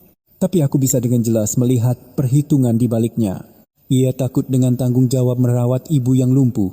Ia sayang uang untuk menyewa perawat. Dan yang terpenting, ia ingin memasukkan kami kembali ke dalam kandang, membiarkan kami menanggung semua tanggung jawab sebagai anak pertama, sementara ia bisa dengan mudah mengambil keuntungan dan mendapatkan nama baik sebagai anak yang berbakti. Ibu Sumarni terbaring di ranjang menatap kosong ke langit-langit. Ia tidak berkata apa-apa, tetapi aku bisa merasakan napasnya sedikit bergetar. Aku tahu ia juga sedang menunggu jawaban Budi. Mungkin di lubuk hatinya, ia masih mendambakan keluarga besar yang tinggal bersama, berharap putranya kembali untuk menjaga martabat keluarga. Aku memandang keluar jendela rumah sakit. Sinar matahari sore keemasan menyinari dahan-dahan pohon. Bayangan rumah baru kami, dengan rambatan mawar yang baru saja aku tanam dan kedamaian tanpa makian melintas di benakku. Aku menarik napas dalam-dalam. Rasa pahit masa lalu seolah masih tersisa di ujung lidah. Tidak, aku tidak akan pernah kembali ke tempat yang telah merenggut senyum dan harga diriku selama 20 tahun. Tapi aku ingin mendengar jawaban Budi terlebih dahulu. Pria yang telah menarikku keluar dari lumpur itu, apakah ia akan menyerah pada rasa iba sesaat dan tekanan bakti lalu mendorongku kembali ke sana? Ruang rawat menjadi begitu hening hingga suara detak jam dinding terdengar. Rini menatap Budi dengan wajah penuh harap. Budi menatap tangannya sendiri yang telah menjadi kasar karena pekerjaan kuli selama setahun terakhir. Lalu ia menatapku, matanya penuh pengertian. Ia tidak langsung menjawab Rini, melainkan mendekati ranjang dan menggenggam tangan ibunya. Bu, saya tahu ibu ingin kami kembali dan perkataan Rini juga ada benarnya. Rini gembira dan memotong pembicaraan. Nah, kan, benar kataku. Aku akan segera pulang dan membersihkan kamar Mas dan Mbak. Tenang. Dengarkan dulu sampai selesai. Budi mengangkat tangan untuk menghentikannya. Suaranya tenang tetapi sangat tegas. Saya dan Wati akan bertanggung jawab merawat ibu sampai akhir. Ini adalah kewajiban kami. Tapi, untuk kembali tinggal bersama di rumah lama, itu tidak akan pernah terjadi. Wajah Rini berubah. Dari merah menjadi pucat. Apa Mas? Hanya karena perempuan itu, karena Mbak Wati, Mas mau membuang leluhur dan ibu yang sudah tua. Apa kata orang nanti? Saat itu, aku tidak bisa lagi tinggal diam. Aku melangkah maju dan berhadapan dengan Rini. Aku bukan lagi perempuan yang hanya bisa menunduk. Suaraku tenang, tetapi penuh dengan bobot penderitaan. Rini, kamu bicara tentang leluhur dan bakti. Kedengarannya indah sekali. Tapi pernahkah kamu berpikir, leluhur mana yang ingin melihat anak cucunya hidup saling membenci dan menghina? Selama 20 tahun aku hidup sebagai menantu, aku menganggap rumah itu adalah duniaku. Aku bertahan dan bertahan, mengabdi tanpa keluhan. Apa yang kudapat sebagai balasannya? Hari itu, pipiku ditampar di depan semua orang, direndahkan oleh orang-orang yang kusebut keluarga. Apa kamu menyebut itu kasih sayang? Bagiku, itu adalah mimpi buruk yang baru bisa kutinggalkan setelah mengorbankan seluruh masa mudaku. Aku menoleh ke arah Ibu Sumarni. Ia sedikit memejamkan mata, setetes air mata mengalir. Bu, saya merawat Ibu sekarang adalah karena rasa kemanusiaan. Karena saya ingin Ibu menjalani sisa hidup dengan tenang. Tapi saya juga punya keluarga kecil, punya harga diri sebagai istri dan ibu, rumah baru kami. Meskipun kecil dan jauh, di sana ada kedamaian, senyuman, dan rasa hormat. Saya tidak bisa mendorong suami dan anak-anakku kembali ke tempat yang menyesakan itu hanya demi gengsi keluarga yang kosong. Merawat Ibu adalah tanggung jawab, tapi kami akan memenuhinya dengan cara lain, tanpa harus kehilangan diri kami sendiri. Rini melompat. Mbak Wati, hebat sekali ya. Mau memisahkan kami ibu dan anak? Mas Budi, apa Mas hanya diam saja mendengar istrimu bicara seperti itu? Budi berdiri di depanku, tegap. Matanya menatap tajam pada adiknya. Apa yang dikatakan Wati benar. Keinginan Wati adalah keinginanku juga. Tamparan hari itu telah memutus ikatan terakhir antara kami dan rumah itu. Kami pergi justru untuk menjaga sisa rasa hormat terakhir pada ibu. Kalau kami kembali sekarang, lalu bertengkar lagi dan saling menyakiti, apa ibu bisa hidup tenang? Bukankah itu akan menjadi kedurhakaan yang lebih besar? Jawaban kami adalah tidak. Kami tidak akan kembali tinggal bersama. Jawaban tegas Budi adalah pukulan telak yang menghancurkan semua perhitungan Rini. Ia hanya bisa berdiri termangu dengan mulut ternganga. Aku merasakan kelegaan yang luar biasa. Aku sadar saat seseorang berani menyuarakan kebenaran dan mempertahankan posisinya, hantu-hantu masa lalu menjadi begitu kecil dan lemah. Kami bukan lagi pelarian, melainkan orang merdeka yang menjaga kerajaan kecil kami yang damai. Suara Rini yang pergi dengan marah sambil membanting tas terdengar di koridor. Di dalam kamar, hanya tersisa kami bertiga. Ruangan menjadi sunyi, tetapi tidak ada lagi ketegangan. Budi duduk di samping ranjang dan mengelus lembut tangan ibunya yang kering. Bu, jangan sakit hati karena kami. Saya melakukan ini demi ibu, demi istri saya, dan demi diri saya sendiri. Saya sudah memikirkan semuanya. Ia menoleh ke arahku dan berkata dengan lembut untuk menenangkanku.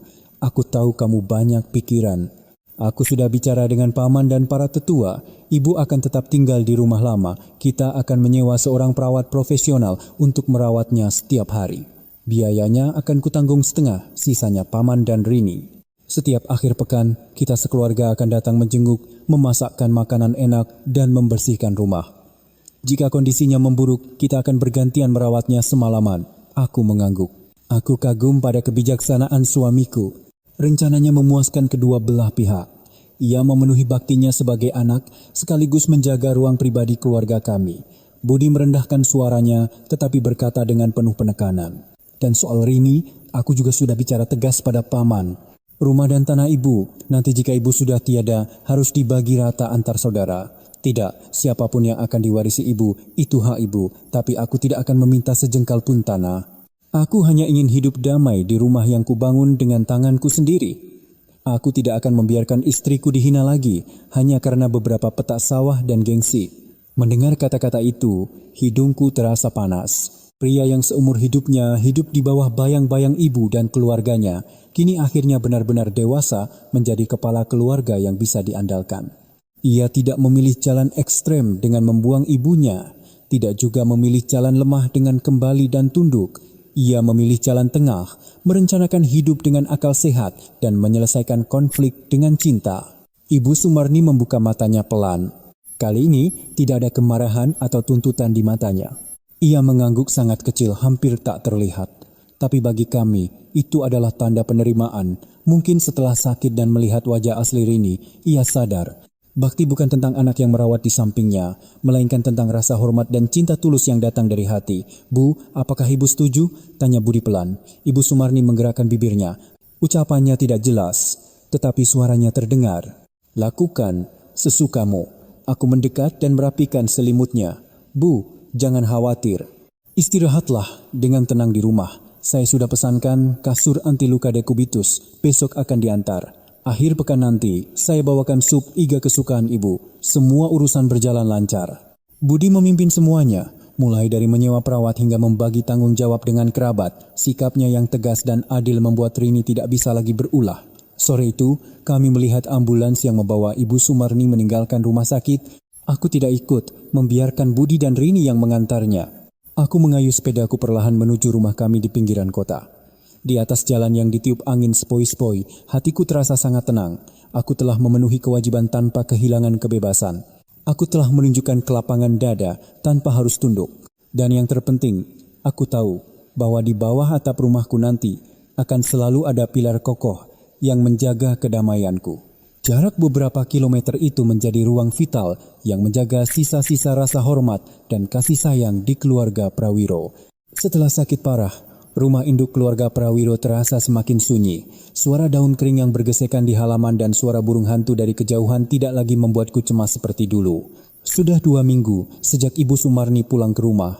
Berkat tindakan tegas Budi, seorang perawat bernama Bukayah yang berpengalaman merawat pasien stroke kini mendampingi Ibu Sumarni. Awalnya, penolakan Ibu Sumarni sangat kuat. Sebagai orang yang sangat menjunjung tinggi hierarki, ia merasa terhina jika orang lain menyentuh tubuhnya, menyuapinya makan, dan membersihkannya. Suatu hari ia menangis sambil mendorong mangkuk bubur dan menolak disentuh oleh Bukayah.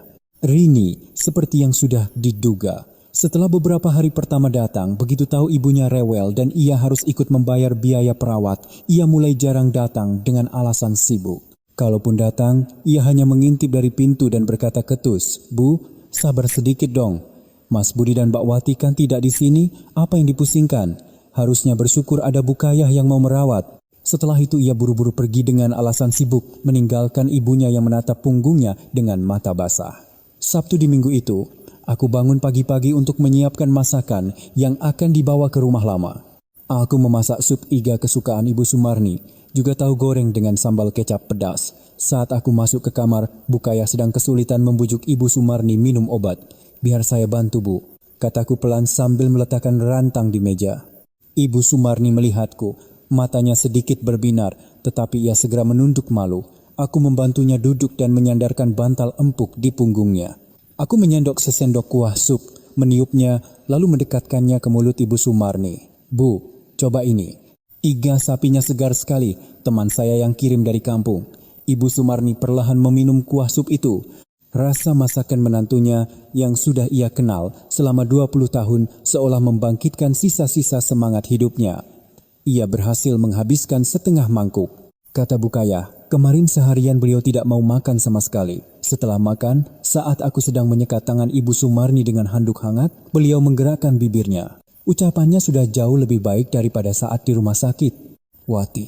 "Iya, Bu, terima kasih." Aku tertegun mendengar kata terima kasih dari mulut Ibu Sumarni. Selama 22 tahun menjadi menantu, aku telah melakukan puluhan ribu pekerjaan untuknya. Tapi tidak pernah sekalipun diakui, apalagi mendengar kata terima kasih. Kata itu baru bisa kudengar setelah ia berada di ambang kematian dan merasakan perlakuan dingin dari anak kandungnya sendiri. Tapi kata itu memiliki kekuatan untuk menyembuhkan banyak luka di hatiku. Aku tersenyum dan menepuk pelantangan Ibu Sumarni. "Jangan berkata begitu, Bu. Ini sudah kewajiban saya sebagai anak. Ibu yang penting semangat, rajin rehabilitasi, dan makan yang teratur ya. Bukayah sudah merawat ibu dengan tulus, jadi jangan terlalu merepotkan." Ibu Sumarni menatapku dengan mata penuh penyesalan yang dalam. "Oh iya, Mas Budi sedang merawat pohon bonsai pinus kesukaan ibu di halaman. Katanya harus dirapikan supaya enak dipandang kalau ibu melihat keluar jendela." Ibu Sumarni mengangguk pelan, setetes air mata mengalir di pipinya yang keriput. Ia benar-benar pulih bukan di hari ia bisa berdiri dengan kedua kakinya, melainkan di hari ia memahami ketulusan orang yang telah ia injak-injak. Pemulihan itu dimulai dari sebuah kata terima kasih yang kecil namun tulus. Kata itu telah meruntuhkan dinding es yang telah menyelimuti hatinya selama separuh hidupnya. Setelah Ibu Sumarni keluar dari rumah sakit, hubungan di keluarga Prawiro memasuki tahap aneh yang tidak pernah kubayangkan. Kami terus tinggal di kontrakan di kota sambil menunggu rumah baru kami selesai. Dan setiap akhir pekan kami mengunjungi Ibu Sumarni di rumah lama. Jarak fisik 10 km menjadi filter yang luar biasa untuk konflik. Dulu, di bawah atap yang sama, suara piring jatuh, air tumpah, semuanya menjadi bibit pertengkaran. Ibu Sumarni mengawasiku 24 jam dan aku hidup dalam ketegangan yang ekstrem. Sekarang, karena tidak setiap hari bertemu, setiap pertemuan menjadi waktu untuk menanyakan kabar dan saling mengkhawatirkan. Ibu Sumarni mulai menghormati privasi kami. Suatu kali Rini mencoba mengadu domba lagi. Bu, lihatlah, Mas Budi dan Mbak Wati sekarang enak sekali ya. Di luar sana tidak ada yang mengganggu, cari uang dan pakai sesukanya. Untuk urusan selamatan keluarga tidak keluar uang sepeser pun. Dulu, Ibu Sumarni pasti akan marah besar dan langsung menelepon Budi. Tapi kali ini, ia hanya diam sejenak, lalu berkata dengan ucapan yang tidak jelas, biarkan saja, mereka hidup dengan kekuatan mereka sendiri. Asal mereka masih mengirimiku uang obat, itu sudah cukup. Perubahan Ibu Sumarni membuat Rini terdiam dan aku serta Budi menghela napas lega. Kami menyadari kebenaran sederhana dalam hidup. Terkadang, hubungan yang terlalu dekat justru menjadi racun. Jarak membuat orang melihat sisi baik satu sama lain, bukan kekurangan-kekurangan kecil. Suatu Sabtu sore, saat aku dan Bukaya sedang membersihkan sayuran di beranda belakang, Ibu Sumarni memanggilku. Ia memberiku sebuah kotak kayu kecil. Kotak perhiasan lamanya yang berukir. Wati bawa ini. Saat ku buka, di dalamnya ada sepasang anting emas berbentuk bunga melati dan sebuah cincin emas tua. Itu adalah mahar yang ia terima saat menikah dulu. Ia menjaganya seperti nyawanya sendiri, bahkan Rini pun tidak boleh menyentuhnya. Bu, ini terlalu berharga, saya tidak bisa menerimanya. Aku menolak karena terkejut. Ibu Sumarni menggelengkan kepala dan menyuruhku diam. Dulu aku terlalu jahat padamu. Anggap saja ini sebagai penebus dosaku. Pakailah untuk tambahan membangun rumah barumu. Aku memegang anting itu, perasaan campur aduk menyelimutiku.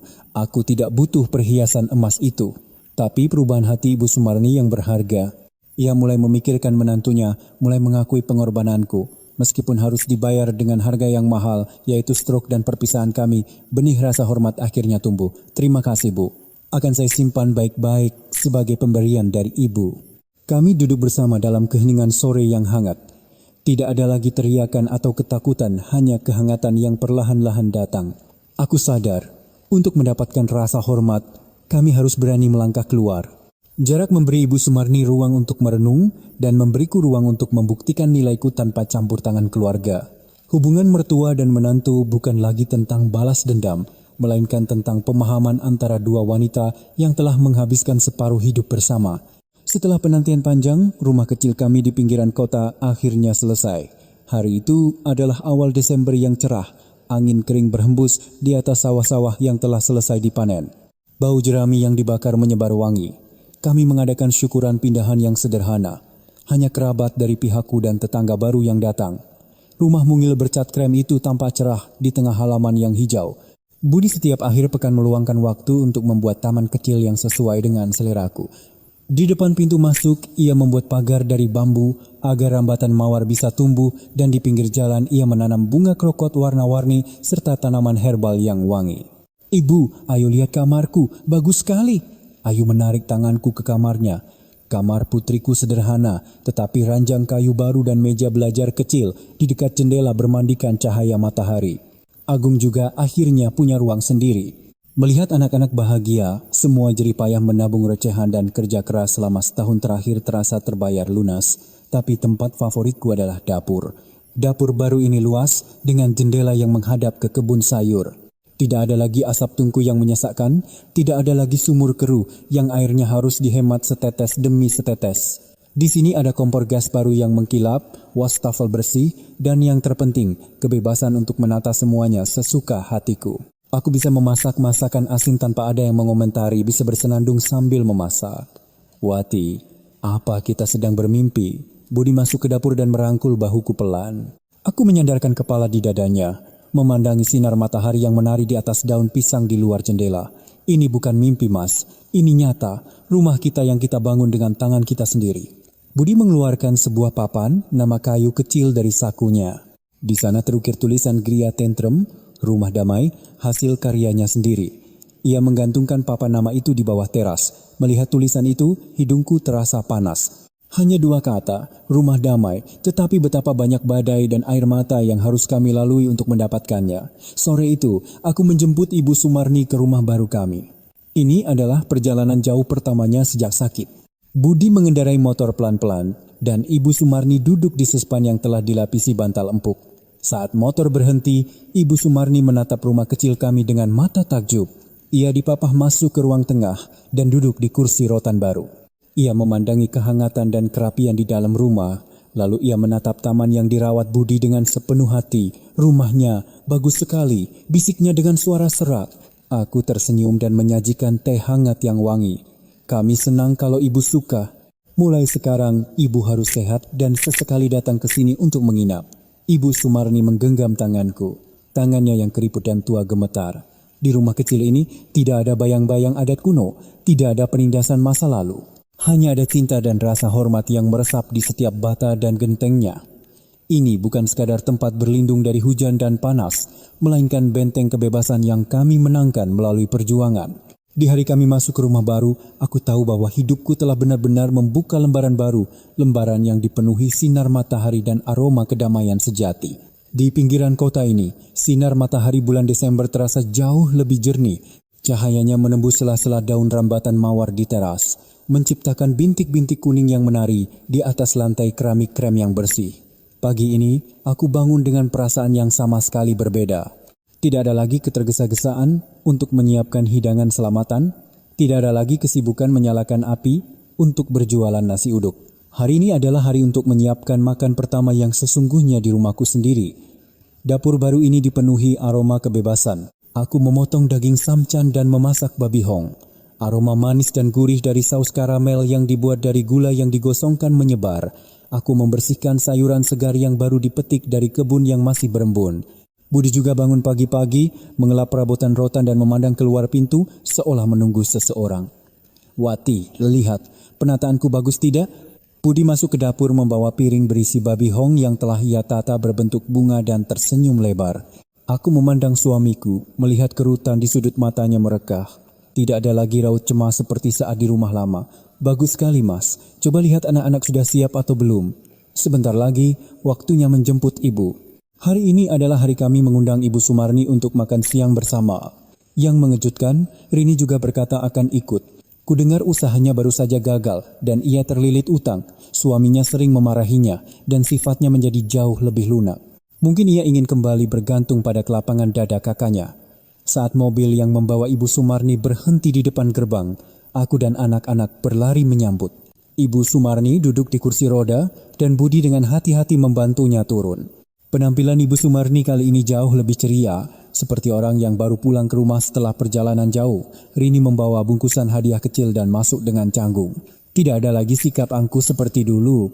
Bu, silakan masuk. Hari ini rumahnya hangat sekali. Aku memegang tangan Ibu Sumarni dan menuntunnya ke ruang tengah. Meja makan disiapkan di tengah rumah. Tidak ada lagi piring-piring mewah atau aturan ketat siapa yang boleh makan lebih dulu. Hanya meja makan sederhana dengan babi hong, sayur bening, dan sambal dari kebun sendiri. Tapi suasananya anehnya terasa hangat. Ibu Sumarni duduk di kursi utama. Ia melihat sayur bening, mengangkat sendok dengan tangan gemetar, dan mencicipinya.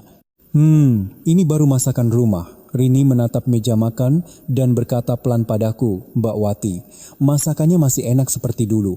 Kalau aku yang masak di rumah, rasanya tidak pernah bisa begini. Aku tersenyum dan meletakkan sepotong daging babi hong yang empuk di atas nasi Rini.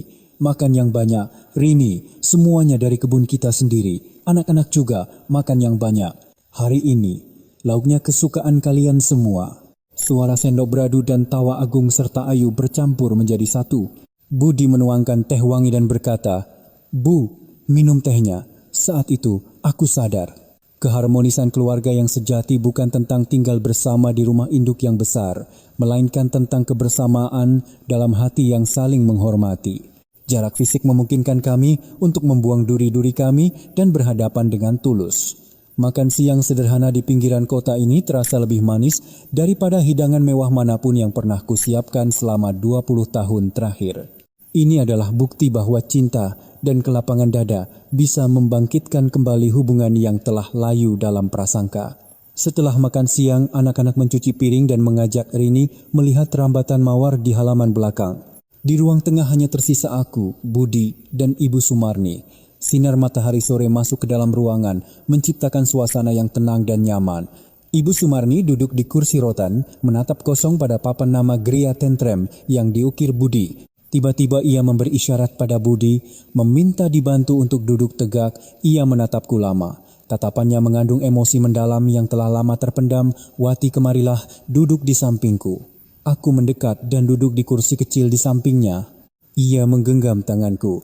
Tangannya yang tua dan keriput terasa hangat secara aneh selama lebih dari 20 tahun ini. Aku telah banyak menyusahkanmu, bisik Ibu Sumarni. Setiap kata ia ucapkan dengan susah payah, tetapi jelas. Hari itu, aku menamparmu. Itu salahku. Aku minta maaf. Seluruh ruangan hening seketika. Aku bisa mendengar detak jantungku sendiri. Permintaan maaf ini. Betapa aku mendambakan kata-kata ini saat menangis semalaman di sudut dapur. Dulu kukira, jika mendengar kata-kata ini, aku akan merasa lega, akan menceritakan semua penderitaanku. Tapi sekarang, melihat wajah Ibu Sumarni yang tua, sakit dan penuh penyesalan, semua dendam di hatiku lenyap seperti asap, air mataku mengalir. Bukan karena sedih, melainkan karena hatiku terasa ringan. Bu, sudah lewat, jangan dibicarakan lagi, saya tidak apa-apa. Ibu Sumarni menggelengkan kepala, air mata juga mengalir dari matanya, menyusuri kerutan yang dalam. Aku sudah tua, baru sadar, hati manusia lebih berharga daripada rumah bagus atau tanah luas. Kamu membalas kejahatan dengan kebaikan. Budi memang tidak salah pilih orang. Budi yang berdiri di samping kami juga tidak bisa menahan air matanya. Ia menggenggam tangan ibunya dan tanganku menjadi satu. Tangannya yang besar menyatukan tangan dua wanita terpenting dalam hidupnya. Bu, saya membawa Wati pergi bukan untuk membuang ibu. Saya ingin melindungi ibu dan Wati. Saya ingin menunjukkan bahwa saat kami bisa hidup mandiri, barulah kami bisa mencintai ibu dengan tulus. Ibu Sumarni mengangguk berkali-kali. Tangannya menggenggam tanganku lebih erat. Permintaan maaf dari wanita yang paling disegani di keluarga Prawiro itu telah melepaskan semua belenggu tak kasat mata yang mengikat kami. Aku tahu Ibu Sumarni juga telah terbebas. Kekerasannya adalah penjara yang ia ciptakan sendiri dalam prasangka kuno. Terima kasih, Bu, kataku dengan suara tercekat. Jangan khawatir lagi, hiduplah dengan tenang. Rumah ini selalu punya tempat untuk ibu. Kami akan selalu menunggu kedatangan ibu. Sore itu, di bawah atap rumah baru kami, untuk pertama kalinya, aku melihat Ibu Sumarni tersenyum tulus. Tidak ada lagi perhitungan, keangkuhan, atau paksaan. Hanya ada kasih sayang keluarga yang terhubung oleh pengampunan. Permintaan maaf yang terlambat itu adalah batu bata terakhir yang menyempurnakan Gria Tentrem kami. Itu mengajarkanku bahwa kelapangan dada bukanlah kelemahan, melainkan kekuatan terbesar untuk mengubah kebencian menjadi cinta. Itu menunjukkan jalan bagi sebuah keluarga untuk benar-benar menemukan kembali satu sama lain di tengah badai kehidupan.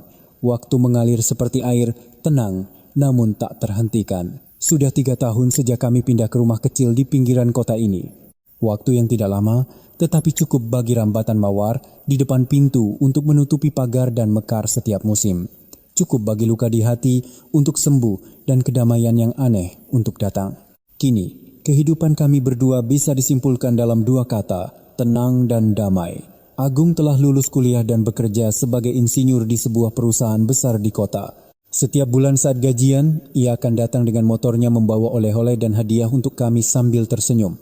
Ayu berhasil masuk ke universitas keguruan yang ia impikan. Melihat anak-anak tumbuh dengan baik, semua kerja keras berjualan nasi uduk dan tidur di lantai kontrakan terasa tidak ada artinya. Budi tidak lagi bekerja sebagai satpam. Ia menghabiskan sebagian besar waktunya merawat kebun. Kebun kecil itu kini telah menjadi taman yang subur dengan berbagai macam sayuran dan buah-buahan.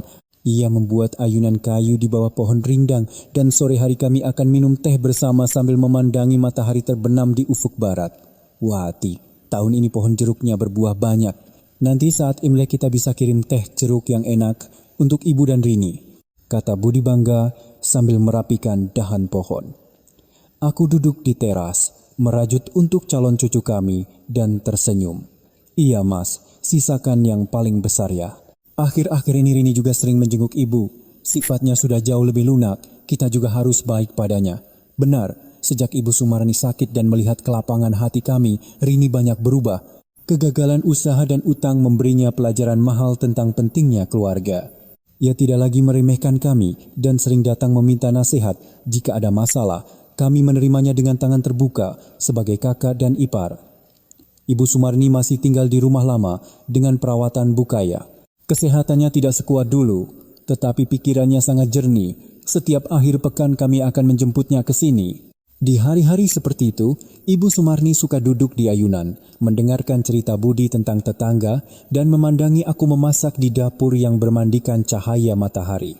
Terkadang ia akan menggenggam tanganku, tidak berkata apa-apa, hanya menatapku dengan tatapan terima kasih yang dalam. Kebahagiaan senja kami bukan tentang kemewahan, melainkan tentang hidup dalam rasa hormat dan kebebasan. Aku tidak perlu lagi bangun pukul 4 pagi dengan ketakutan, tidak perlu lagi khawatir soal selamatan. Setiap pagi aku bisa menghirup udara bersih, memasak sup hangat untuk suamiku dan menua bersama dalam kedamaian. Suatu malam, berbaring di samping suamiku, mendengar suara jangkrik, aku tiba-tiba merasa berterima kasih pada tamparan hari itu. Paradoks, tetapi tamparan itu adalah pemicu yang membuat kami memutus belenggu adat, membuat Budi terlahir kembali sebagai suami sejati dan membuatku menemukan nilaiku. Jika bukan karena kejadian itu, mungkin aku masih menjadi perempuan menyedihkan yang menua dalam kepasrahan di sudut dapur rumah induk. Kebahagiaan ini, meskipun datang terlambat, terasa lebih bersinar karena dibangun di atas fondasi keberanian dan pengampunan. Malam semakin larut, pinggiran kota menjadi begitu sunyi hingga suara embun yang jatuh di dedaunan terdengar. Aku berdiri di dekat jendela, menatap teras yang baru saja dipasangi lentera hangat oleh Budi. Cahaya kuning lembutnya menyelimuti rambatan mawar, ayunan dan papan nama geria tentrem yang mulai pudar karena cuaca. Cahaya itu bagiku adalah simbol hidupku. Tidak menyilaukan seperti matahari siang, tetapi gigih, hangat, dan selalu menerangi jalan pulang. Aku teringat hari pertama kami meninggalkan rumah lama tanpa membawa apa-apa. Malam-malam tak bisa tidur di lantai semen yang dingin. Saat-saat cemas menghitung uang hasil jualan nasi uduk dan air mata yang kuteteskan saat dihina Rini.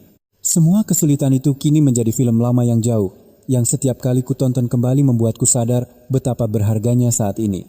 Rumah induk keluarga Prawiro masih ada di tempatnya, tetapi bagiku bukan lagi simbol keangkuhan atau penindasan. Ia hanyalah masa lalu yang berisi pelajaran pahit yang harus kami lalui untuk mendapatkan hari ini. Aku belajar bahwa rumah sejati bukan pada dinding atau gengsi keluarga, melainkan pada tempat di mana setiap orang bisa menjadi dirinya sendiri, di mana kesalahan dimaafkan dan kebaikan dihargai. Budi masuk dan menyampirkan selendang di bahuku, melihat lentera lagi. Masuklah, nanti masuk angin. Aku menyandarkan kepala di bahunya dan berbisik, Mas, kalau hari itu Mas tidak menarik tanganku dan pergi, bagaimana ya kita sekarang? Budi tertawa pelan, mungkin kita masih di sana. Tapi, jiwa kita sudah lama mati. Kita pergi untuk mendapatkan kembali hidup kita, untuk menemukan arti sejati sebagai suami istri. Satu-satunya penyesalanku adalah, kenapa aku tidak menggenggam tanganmu lebih cepat? Tidak, semua ada waktunya. Karena kita pernah melewati hari-hari badai. Kita jadi tahu betapa berharganya hari yang cerah ini. Kami memandangi lentera di teras bersama. Lentera itu akan terus menyala setiap malam, seolah membuktikan keberadaan cinta dan harga diri. Anak-anak kami nanti saat dewasa akan melihat lentera ini dan mengerti bahwa keluarga bukanlah tempat untuk menguasai, melainkan untuk mengasihi, bukan tempat untuk menindas, melainkan untuk merangkul. Novel kehidupanku yang selama lebih dari 20 tahun penuh penderitaan, akhirnya ditutup dengan melodi yang paling damai dan indah. Aku memejamkan mata, menghirup dalam-dalam aroma mawar malam, bau tanah pinggiran kota, dan wangi kedamaian. Di luar, lentera masih bersinar, menerangi dua kepala beruban yang saling bersandar. Rumah ini kini benar-benar damai. Wujud keluarga yang berkumpul, tawa yang hilang ditelan kegelapan, dan kehangatan manusia adalah yang akan abadi. Itulah akhir terindah yang selama ini kuidamkan. Tempat di mana cinta dan rasa hormat telah mengalahkan semua adat kuno dan membuka masa depan yang cerah untuk generasi berikutnya